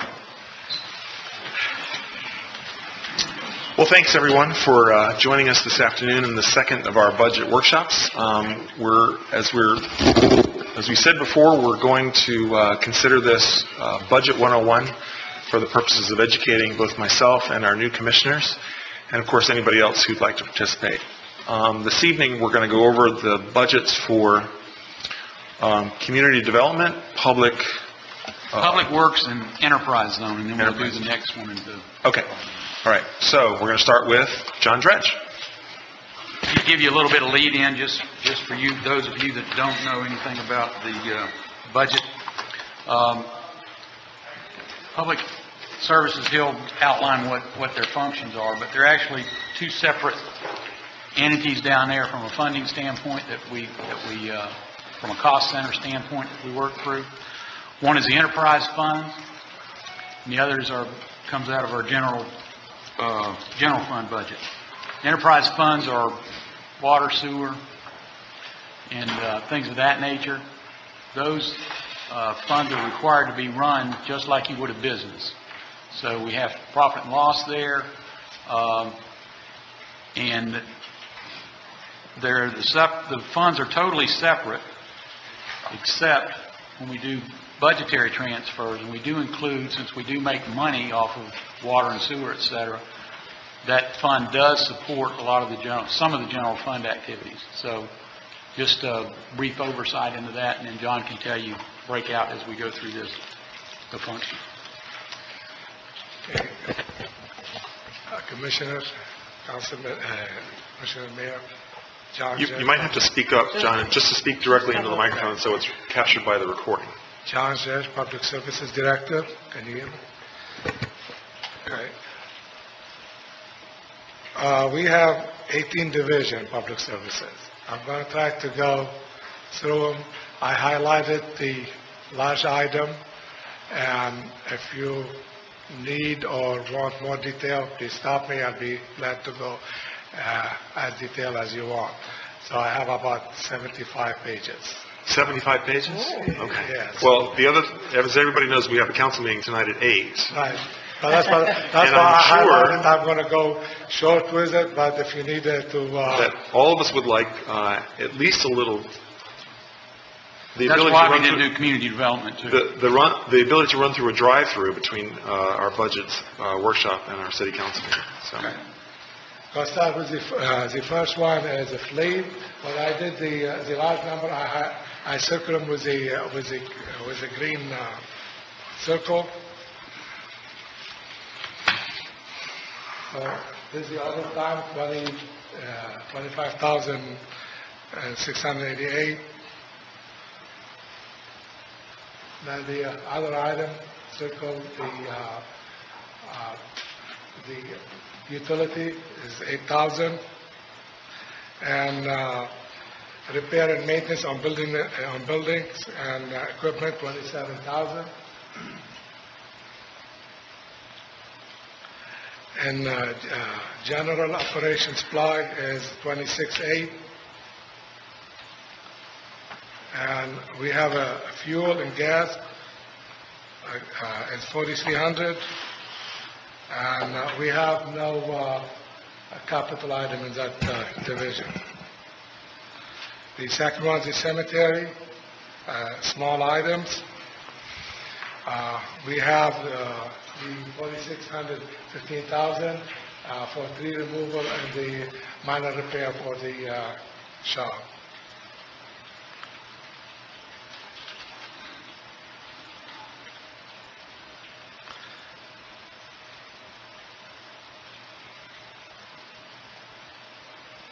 We have also, we don't have any capital item in that budget.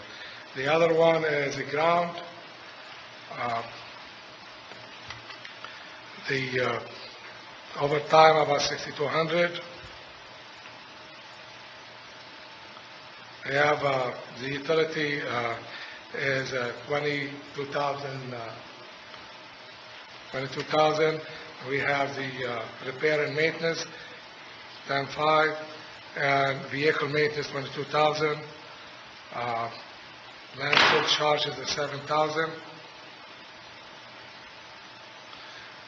And operating supply, 45,000. And fuel and gas is 32,000. Can we stop just a second and go back to Christmas? It says Christmas decorations, new items. It is, we have a decoration, we have 150 for small item, we have $2,500 for decoration replacement, and $2,400 for additional banner.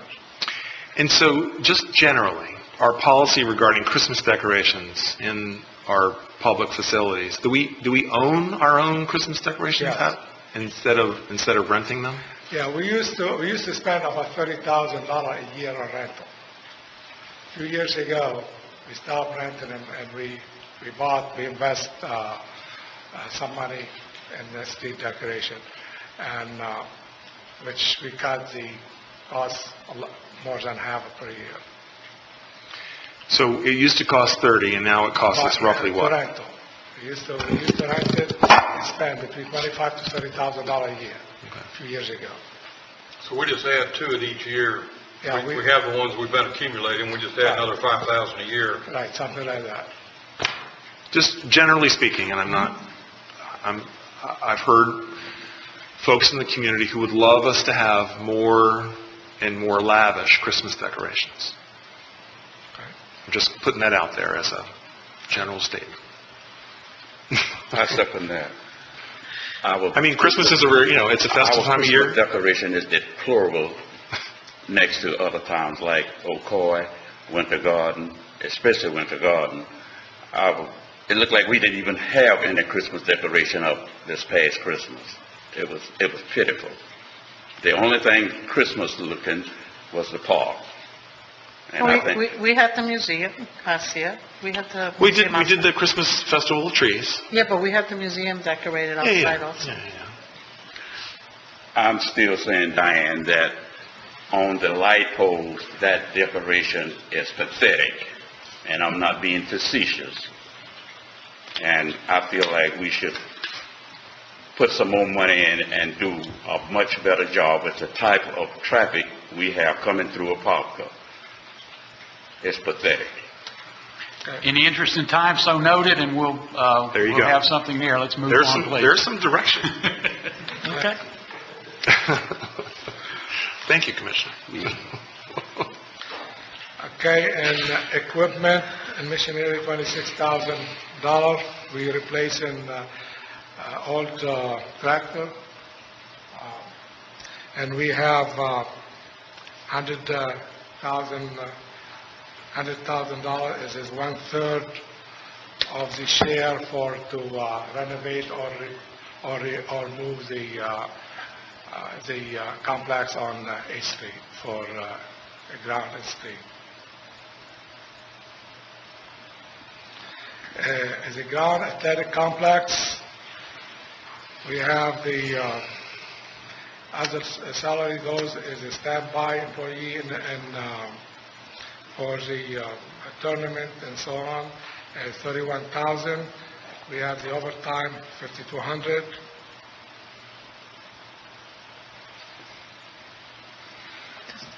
Vehicle maintenance, $23,000. And the operation supply, $309,000. And fuel, $27,775,000. And equipment, we have $27,000.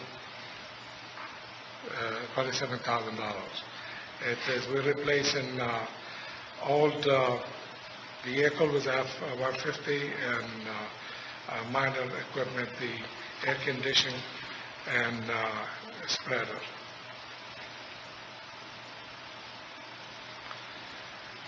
The athletic programs, the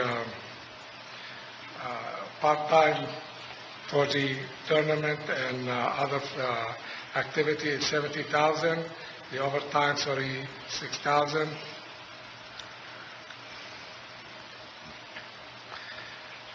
And professional services is $16,000, and contractual services $53,000.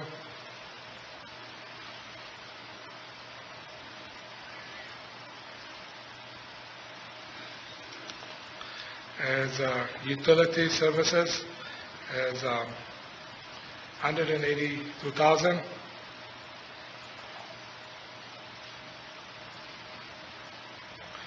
And repair and maintenance on building equipment, it's $48,000, and vehicle maintenance, $6,600, and office supply, $5,800. We have the operator supply, is $123,000. Fuel is $8,700, and splash pad, $250,000, and bleachers cover, $45,000, and we're replacing one older Crown Vic 1995 with a small car, $20,000. And just to reemphasize what Richard said before, what we're looking at are requests, not necessarily things that we have specifically decided that we're going to do. And the splash pad is one of those things that a lot of people are asking for. And so having that number there is important for this discussion. But there's still more discussion to come about, is that something that's going to be concretely in the coming budget year? Yeah, I understand. Okay, I'm just re-emphasizing for the sake of the record and just the sake of our discussion. Okay, the recreation at the activity civic event, we have other salaries as a $75,000. It is for the day camp and other event. Overtime, $3,900.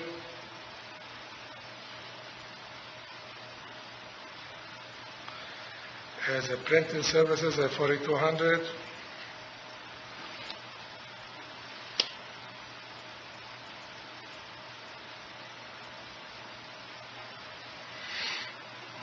Operating supplies, $60,000.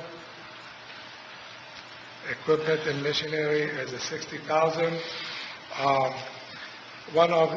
We have the school buses that are old.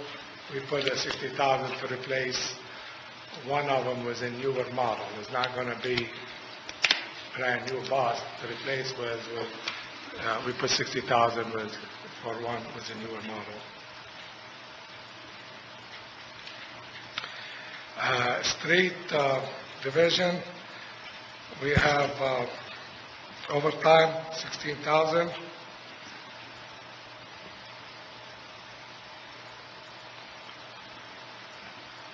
Utility services, that's a large item. It is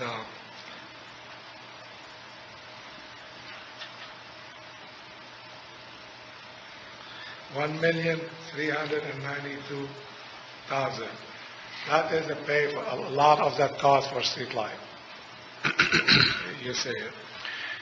So, I'm sorry, John, is this where we talk about adding streetlights to places where there are not streetlights? No, those what we pay on the current light. Oh, this is what we're paying on current streetlights? Yes. Okay. All what you see, if you see in the bottom, future subdivision, some of those subdivision, we put additional street light in subdivision. The developer pay for it until 25% is occupied, and when 25% will take it over. And the city will pay for it. The developer pays a difference between a standard street light and decorative street light. That's what you see in here.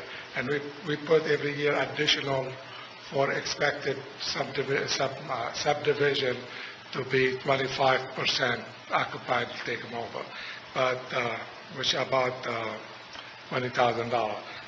But all those street lights that existing cost, that's what we pay now. That's a lot.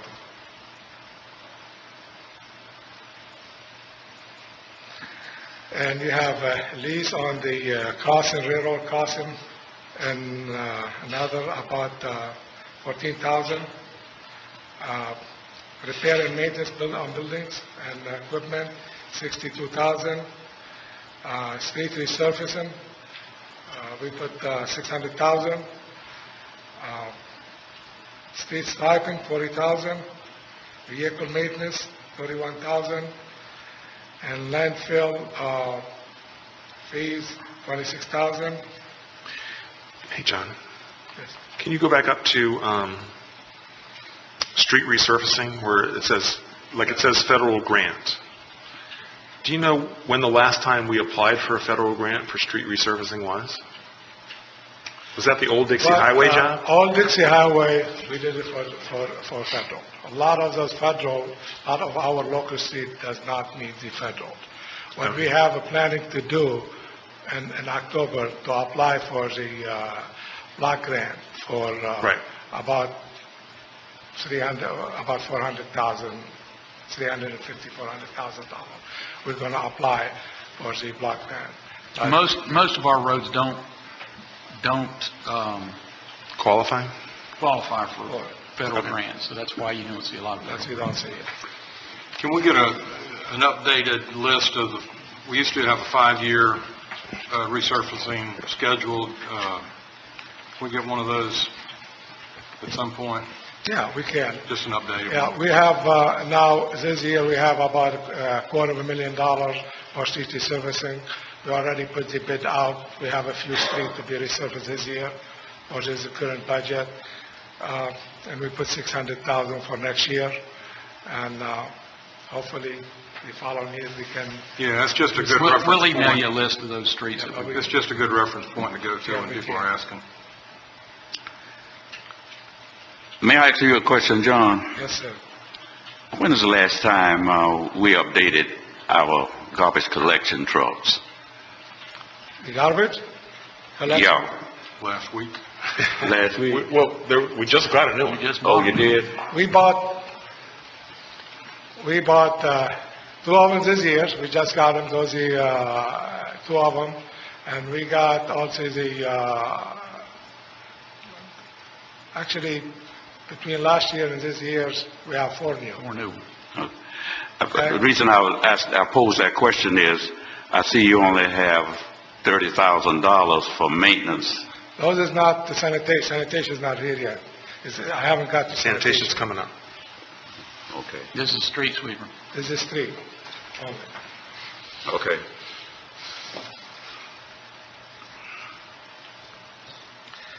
Okay, operating supply, 20,000. Sidewalk repair, we have 35,000. Signage, stop signage replacement, the street sign, 25,000. Fuel, we have 34,000. Road material, 12,000. And under building, we have 100,000, another one-third of the cost for the 8th Street complex to renovate it or to move it to another location. Sidewalk and curb, new construction, we have 50,000. Equipment and machinery, we have 43,000. The next one, the inmate, don't have much. The inmate, the cost, the big cost is the contractual services, 174,000, and we have the travel, or we pay the cost for the towing cost, 5,400. Here's another quick question. Okay. Do you have a general sense of how much money we save using inmates versus using like regular employees? We can run that number. I don't have it. I have to tell you, but Yeah. it is not that. Is it? I mean, would it be in the ballpark of 25% or 50%? I can run. I'm just curious. Number for you. What they do, they give us 6 people every division, 6 people 4 days a week, and they work about. They work. I mean, they work hard. I see them out there all the time. So it's I mean, they do a lot of work. They do good work. And Right. Yeah. But it seems like a good program. It'd just be nice to know that we can say, We can we put some say. numbers. There's a significant savings. I'm sure there is. Over what we're doing, and all we have to really supply is the van for them to transport them in radios, and then pay that officer's salary, so. Okay. Yeah, I can put that number. We have it, but I don't have it updated. It's just ballpark. It doesn't have to be, scientific. Okay. And the operator supply is 11,000. And the fuel, 19,000. And equipment, we're replacing one of the old Dodge 1998, we replaced it with F-150, and we're replacing one of the old van. In other ones, the stormwater, we have one inmate crew, we pay for it from stormwater, 58,000. And under other charges, we have the MPDS and the property appraisal, we have 16,000. And operating supplies, 6,000, and the fuel, 5,200.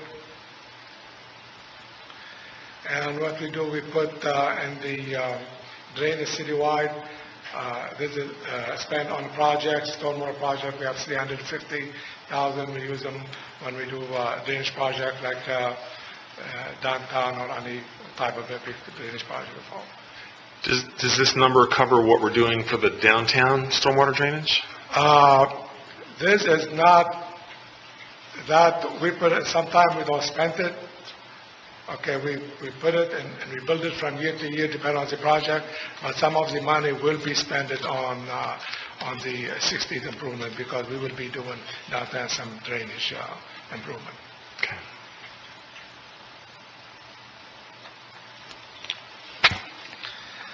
Okay, now the enterprise fund will be the 401 fund.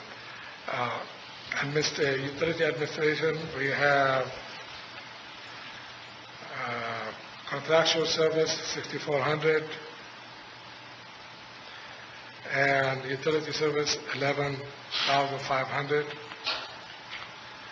and repair and maintenance, building equipment, 28,000,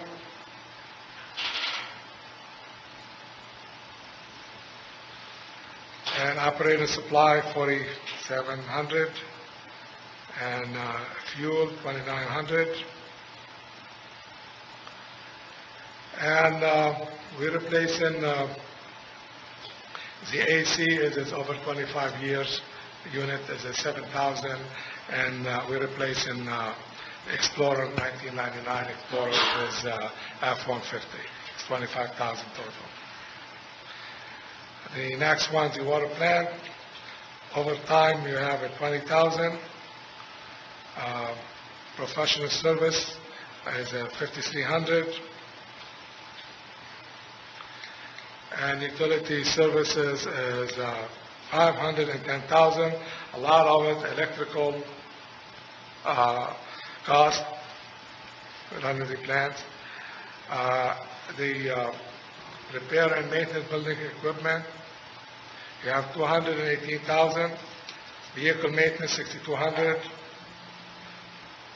Other charges like DEP report and so on, 7,000. And operator supply is 189,000.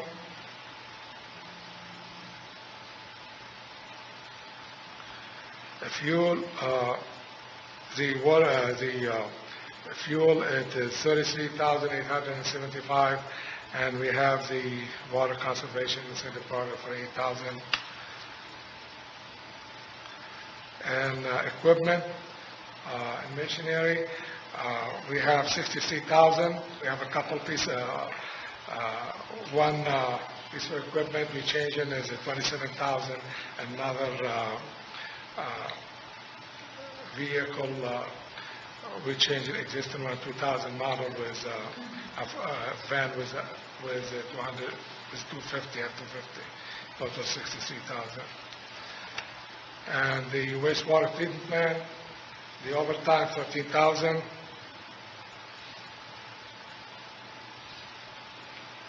The utility services is 891,000. Okay, repair and maintenance of building equipment, 201,000. Vehicle maintenance, 7,200. Other current charges like sludge and other, 184,000. Operating supply is 219,000, and fuel is 29,000.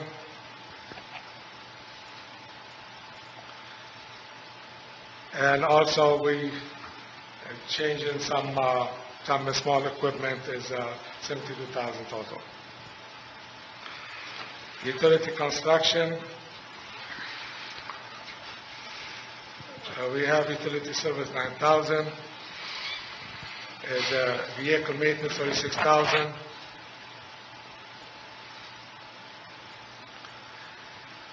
And operating supply is 15,000, and the fuel 47,000. We don't have any capital item. And the water maintenance, the overtime 50,000.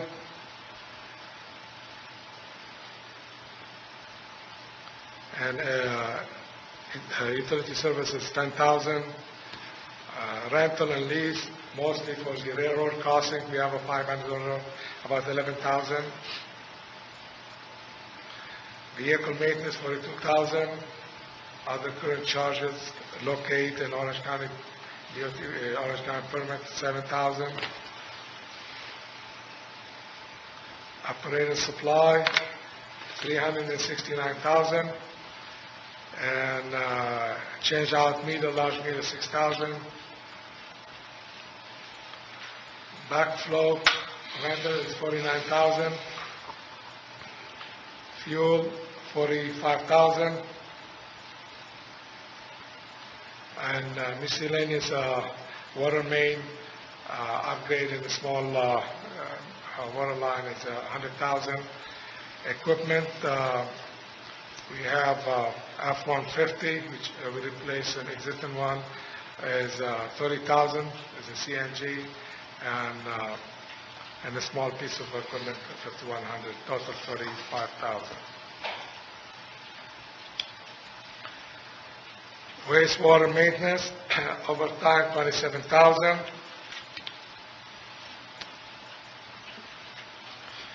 As utility service, 10,700. As rental and lease for railroad and others, as $21,770. And repair and maintenance, building equipment, 403,165. Vehicle maintenance, 25,000.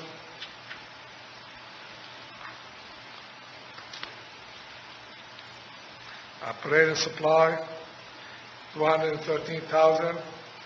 Fuel, 30,000. And miscellaneous reclaim water and sanitary sewer line, 100,000. Equipment we replace in ice machine, as our share, 3,200.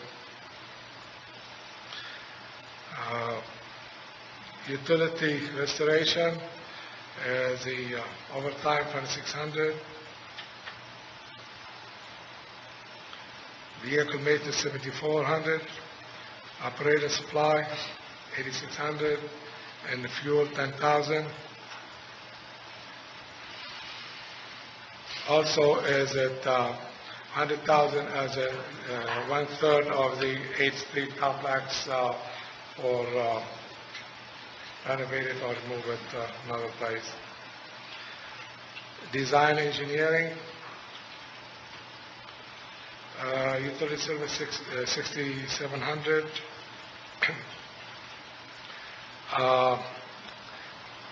Repair and maintenance, building and equipment, 3,600.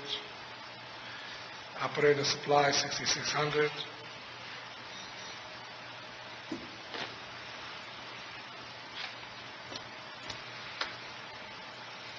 We don't have any capital. Okay. Now sanitation. This is where we'll talk about garbage trucks. Okay. Overtime, what we call a state overtime, is 152,000. Why is that number so high? What we do, we call them, we work our people 5 days a week, 10-hour days. The 5th day, we call it as overtime. But straight overtime. That's what we call it overtime, a state overtime.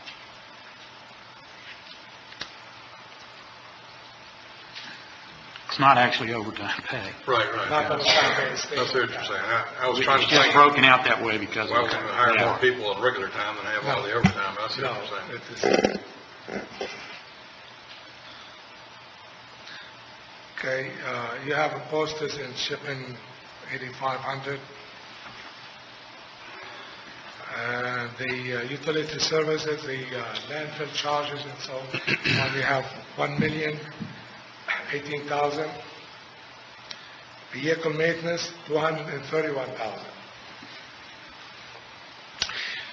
Is it appropriate at this point to ask what the latest is in that discussion about Orange County, with our discussions with Orange County, or do you want to hold that to another time?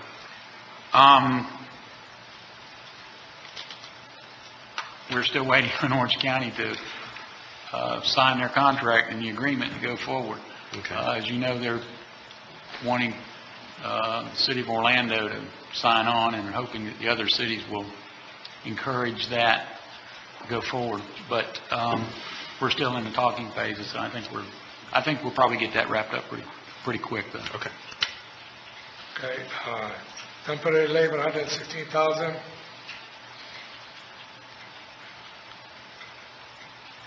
And operator supply is 195,000. Fuel, 282,000. And also proposing a new building and parking lot, 260,000. And also we have in the budget also we included one side loader, a new side loader is a 315,000, and half of the last nation 3,200 is total 318 for capital, which equipment. So that is the new, and so how many total sanitation trucks do we have where we send them out? And We have 6, 7. We have about 15 of them. 15, right? And how often, what is the average lifespan of a, Try to keep them about 10 to 12 years. 10 to 12? Yes. Okay. Some And how are other we city- doing on Some that? other city, I know they keep them less than that. The problem is with the sanitation, most of the cost is in the body. Right. And because the vehicle itself, we use a Mack, has been very good. Last year, we spent about $60,000 repairing some of the existing vehicle within the body. So that will get us another 5 years of them. We had those automated vehicle, we think it's 2006. And how many CNG trucks do we have versus conventional diesel trucks? CNG, you have 4 now in sanitation. And CNG costs X percent less to run than a, The CNG, we pay for diesel average about $3.50, gallon. CNG, last year we ran about $1.20 per gallon. Okay. So that's what's the difference. It is a humongous difference in cost. That's why we concentrate on those big equipment where it doesn't make a difference. Okay. That's what.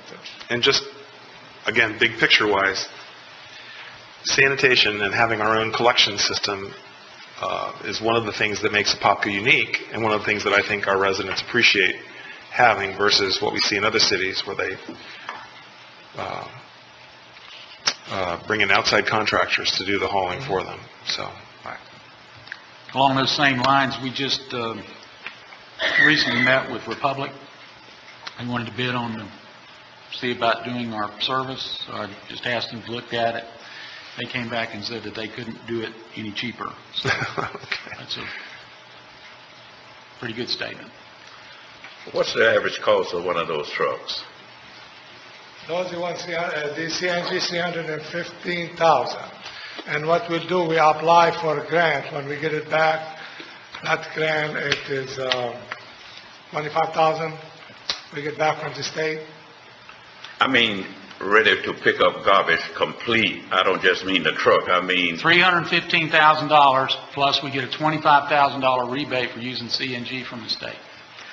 and they give you nothing for trade-ins. You can't get rid of those old. Yeah, we do. The old one, when we do, we send it to the auction. Those vehicles, when we retire them, we send it to the auction. And you don't get much for them. They're worn out when they go to the auction. Yeah, but they go to the auction. They can give you something for them. Yeah, If you're paying that kind of money. Yeah, you can always find somebody that take them and use them as a standby truck or something, but we get some money back. But really, we use our truck. So we get our money's worth We get our before we money. let them go. Okay. Like I said, 5 years. If you spend if you spend about $20,000 on the body, you get 5 years. You're talking about $5,000 a year. That's a lot cheaper than to pay $315,000 for a truck and run it for 10 years or so. Plus, we're pretty diligent about keeping them up. Yes. I mean, all of our vehicles always look nice as they go down the road. There's not a... And I know I've been down to Fleet and seen the guys working inside even the inside of those things are pretty clean when they're down at Fleet. So. And what I did in here, I put the list of some of the item which is You see them already included. I went over them except the one line with a green line. Those the project and capital. And one of them in the general fund is we have the downtown parking lot is $150,000, and the 6th Street parking lot is $125,000. Repair on Brick Street, we put $500,000. We have a lot of brick streets that need some repair, so we're going to do it a little bit every year, so we put $500,000 for this year. John, I'd like to ask you a question while you're in this arena. Who is responsible for the parking lot up here, right across the street from the VFW building? Who's responsible? The city or the merchants or who? Well, the city owns something, part of it, and the merchant owns part of it. We do fix the pothole, we do fix it and stuff like that. The city, we get a complaint, we go and fix it. We pave the alleyway, but I think we as the city own part of it, and the merchant own part of it. Rich, do you know what the breakdown is? I think we have 5 ownerships in it. Yeah. And there was a total at one time, there was like 17. 15. 15 or 17, yeah. Yeah, and we have a concept plan over it. We haven't gone over with the businesses. We're gonna, if the budget approval, we'll go over it with the business. How we like to improve that area, that parking. Well, it's in their need of being resurfaced. It's not what I would call compatible to the city. If we have an interest in it, I think we should work with the merchants and see can we get that parking lot resurfaced.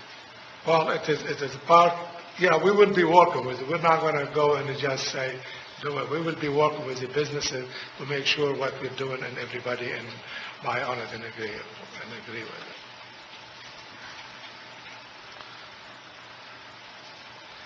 Okay, and also we put $1 million for the street reconstruction, that area, and also another $50,000 for sidewalk. We have a $200,000 for the Green Acre traffic light, and $30,000 we put in every year for traffic count we need to do. On the other list, the reclaimed water impact fee, we have a high service pump at the wastewater treatment plant. We have $500,000 because of the large demand with getting water from other agency. We need to be able to move all those water to the north. This is a part of our overall plan. And Keene Road from Martin to Ocoee, we have $794,000. And we have Kelly Park, reclaimed water, we have from Plymouth to Jason Valley, we have $700,000. Then from Plymouth to Golden Gem. Also Ocoee, Apopka, reclaimed water, from Herman to the entrance of the Austin Bay Boulevard. We have $400,000. Ocoee, Apopka, also from Keene Road to Austin Bay, another $660,000. And Poncan, from Poncan to Golden Gem, we have $727,000. Okay, what we did on those reclaimed water, the last few months, we submit for a grant with the St. John Water Management for the reclaimed water pipe along Poncan and along Kelly Park. We just received the okay, we're getting 50% of the cost as a grant on those 2 projects, which will be $713,000 towards those 2 projects from the district. So we will be signing agreement with them the next few weeks. So for the grant. And for the sewer impact fee, and we put $100,000 for miscellaneous line as needed during the year, and the same thing for the water impact fee. And as I said, the last one, as I said, is the grant, 70%, 713,000. Also, we will be applying for the community development block grant through the state. $250,000 for splash pad, street resurface of $400,000, and sidewalk $100,000. Okay, that concludes my report. I'll be glad to answer any question you have. Well, thank you, John. Any other questions? Yes, I have a question. I was noticed you were scrolling so fast. Uniforms, and I think you will agree with me, Joe. We need new shirts. We need a polo and a long sleeve. The ones that we have are obsolete. We haven't had shirts in I don't know how many years, and I'm asking to have that as a line item in the budget. For uniform? For us. For commissioners? For commissioners. Okay. Who do you think I'm asking for, Bill? Well, we were talking about public services. I just want to make sure you're... Well, we were, I will say, I was observing at the Florida League of Cities convention last week that lots of cities really have nice shirts. And so this isn't a public services discussion, but it is a discussion at some appropriate point about the idea of having shirts, because it you know, when you go out and represent as commissioners or as the mayor, go out and represent the city of Apopka to members of the public, having a shirt that's identifiable with you know, with the city's emblem on it certainly would be an asset to those of us on this board. So not a public services discussion, but certainly a discussion at some point. I like the idea, and I would like to see what our options are. Yeah. John, on the, you mentioned on there about moving the 8th Street facility down there, and it looked like you have it spread out over 3 years, $100,000 a year. No, we have a different, we have a street, we have a ground, we have restoration. What we did, instead of put it in one division or the cost, we spread the cost 1/3 from every division. Okay. But you're talking about moving it to another location? Or renovate, rebuild it and renovate it in here, or move it to another location, yes. One of the two. We haven't really made... There's no specific plan yet. But that facility is pretty outdated. It'll be outdated. Or we update it and leave it, or we'll build another one, probably down at Public Services. We haven't really said. Just more from a logistical standpoint to get it all in one location, is that... Yes, if we move it, probably we'll put it in the one location. If we move it, we'll put it all... So who operates out of 8th Street? We have street division, you have a ground, and you have restoration. Operate from that building. And you've been... when we took the tour of the facilities that we have, the one that is in the most dire need of being updated is 8th Street, for sure. And that's why we kind of just to spread the pain, we spread it to 3 divisions instead of put it in 1 division. The other question I have was on, you mentioned on the Green Acres, the light out there. How does that move up on the priority scale as far as... We did the warrant study. It is, traffic light is warranted at that intersection. It just seems like the majority of residents out there are Seminole County, or, I mean, they're not, we've got the city property right there on the corner, you know, or I say city property, Wawa and the car wash and those type things. But it seems like it's, all your traffic is basically Seminole County within half a mile down. The intersection, it is ours, the city intersection, as it traffic controls the city. I'm sorry? The traffic control for that intersection is the city, because the Green Acre is that area city, and Piedmont Wakava functionally classified. The agreement between us is the county on that type of road, traffic light will be the city. So we did, we had people requested it, we did a study, and it was warranted. The study came to be warranted. That's how It just, it seemed like it took us years to get some other locations, like Lester Road and, Pond Can, and of course we need one at Lester, Plymouth Serena and Lester, we need one bad there, and it just seems like that's kind of a stretch as far as Plymouth Serena and Lester's we're in the design phase now. We so do have the budget, in the current budget for Plymouth and the other road. The reason we need to also build left turn lane on the west side of Plymouth Serena to be able to install it. And what we have in that area, we have a limited right of way also. We have a 40 feet right of way. Right. We will be, we're going to have to design and build the tunnel lane, and at the same time we put the traffic light. We already have it in the budget. And also you're going to see another traffic light, okay, on 441 and Bradshaw after we make those improvements, okay, and we'll be putting a new traffic light myself. Those are traffic light, and when somebody requests traffic light, or if it's identified in the study we do some warrant study.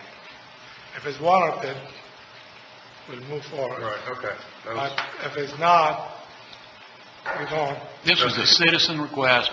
We put everything in the budget. Okay? Sure. So that's how that got in. But that's how we do it. I'm still not in favor of a traffic light at Green Acres and Piedmont Wakaiva. In the budget. Okay. John, are we going to get a turn arrow on Bradshaw and 441? You will get it with the new traffic light, yes, sir. With the work that we're doing now? Is that part of the work that we're doing now at Bradshaw and No, 441? the traffic light will be bid out separately. Okay. Because traffic light, they have a special contractor, and we have to go through DOT for approval. We are in the process. Since DOT approve it, we will put it out the bid. Thank you. Okay? But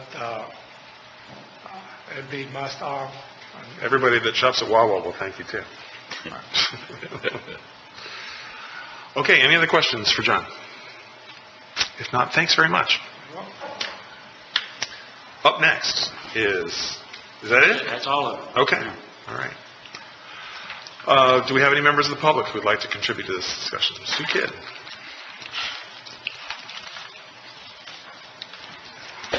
Suzanne Kidd, 1260 Lexington Parkway. Good afternoon, everybody. Mr. Dredge mentioned the contract that you have with the prison labor, which does a lot of the maintenance. And I recall a number of council meetings ago, a lot of citizens mentioned trying to have some jobs for young people during the summertime.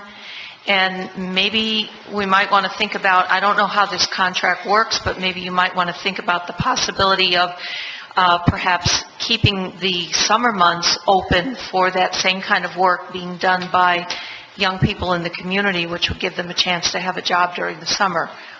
Just a thought for you to consider. Thank you, Sue. Dr. Shackelford.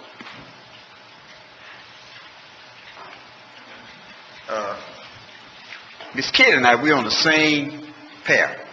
I think it's important that we set aside some funds to accommodate local high school and college students. I think it's very important that we do an investment in our children. They are our future. And if we do not reach out to them and employ them, they turn to other activities. So I call upon this council to set aside $1.5 million for local high school and college students. $1 million would be to employ at least 250 students during the summer. The other $500,000 will be for community-based organizations and to run programs like we did with our fire department. an outstanding program that you try to mentor young people who want to be firemen. I'd like to see one set up for the police, like a police academy as well. But the key thing is we must reach out to our young people. During the summer, I drove around town and I observed a lot of young people not doing anything. My leaders, we cannot continue to afford to have our young people not doing anything in this community. We must do everything we can to reach out to them. So I ask you, with all sincerity, to reach out to our young people through jobs. If we give our young people jobs, we also will be helping their families. Thank you very much. Thank you, Dr. Shackelford. Commissioner Dean. Yes, I like what you said, you and some kids said, Dr. Shackelford. But, as you know, we are strapped for cash. And I would like to make a suggestion to you that we look at ways of writing a grant to get funding from the state and the federal government to employ these young people. The city, and I'm not trying to kill your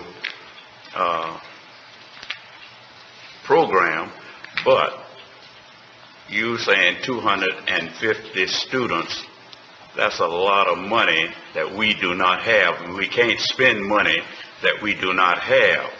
So I suggest that we look at trying to get grants from the federal government, reiterate, and the state to fund these summer programs that you and Sue Kidd are talking about. I'd like to see these kids because our mind is a devil's workshop. And I agree with you wholeheartedly.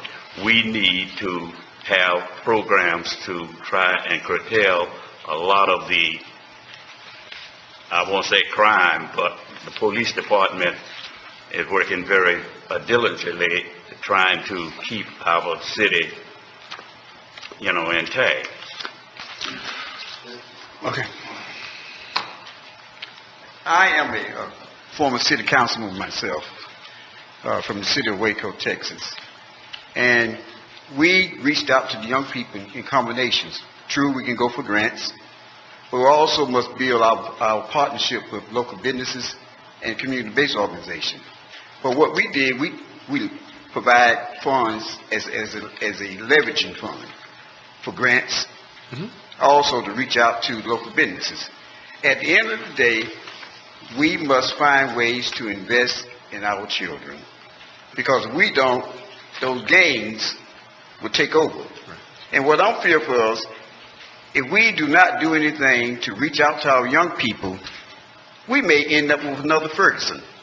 Not the shooting of the young man, but the routes we saw in Ferguson.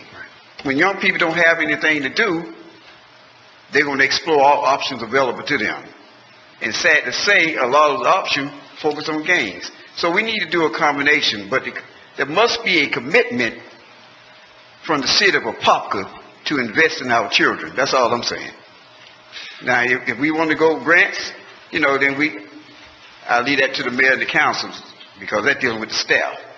But I just think we need to show a true commitment to the future of our children.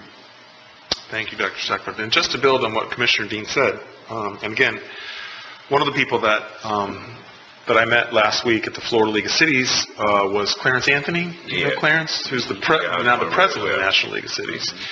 And turns out that Clarence and I used to work with each other about 7 or 8 years ago in another capacity. But anyway, among the things that he made clear to me is that there are opportunities through the National League of Cities to pursue funding from the federal government, from foundations, from other entities. So there may be another way of coming at this. And it also turns out the staff of the National League of Cities, this is their complete focus, is finding resources for programs like this. So there are plenty of opportunities that are out there, and you're right, we just need to commit now to going to pursue all of those opportunities. Right? Okay. All right. Anything else? If not, we'll stand adjourned until 8 o'clock. Thank you.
house up.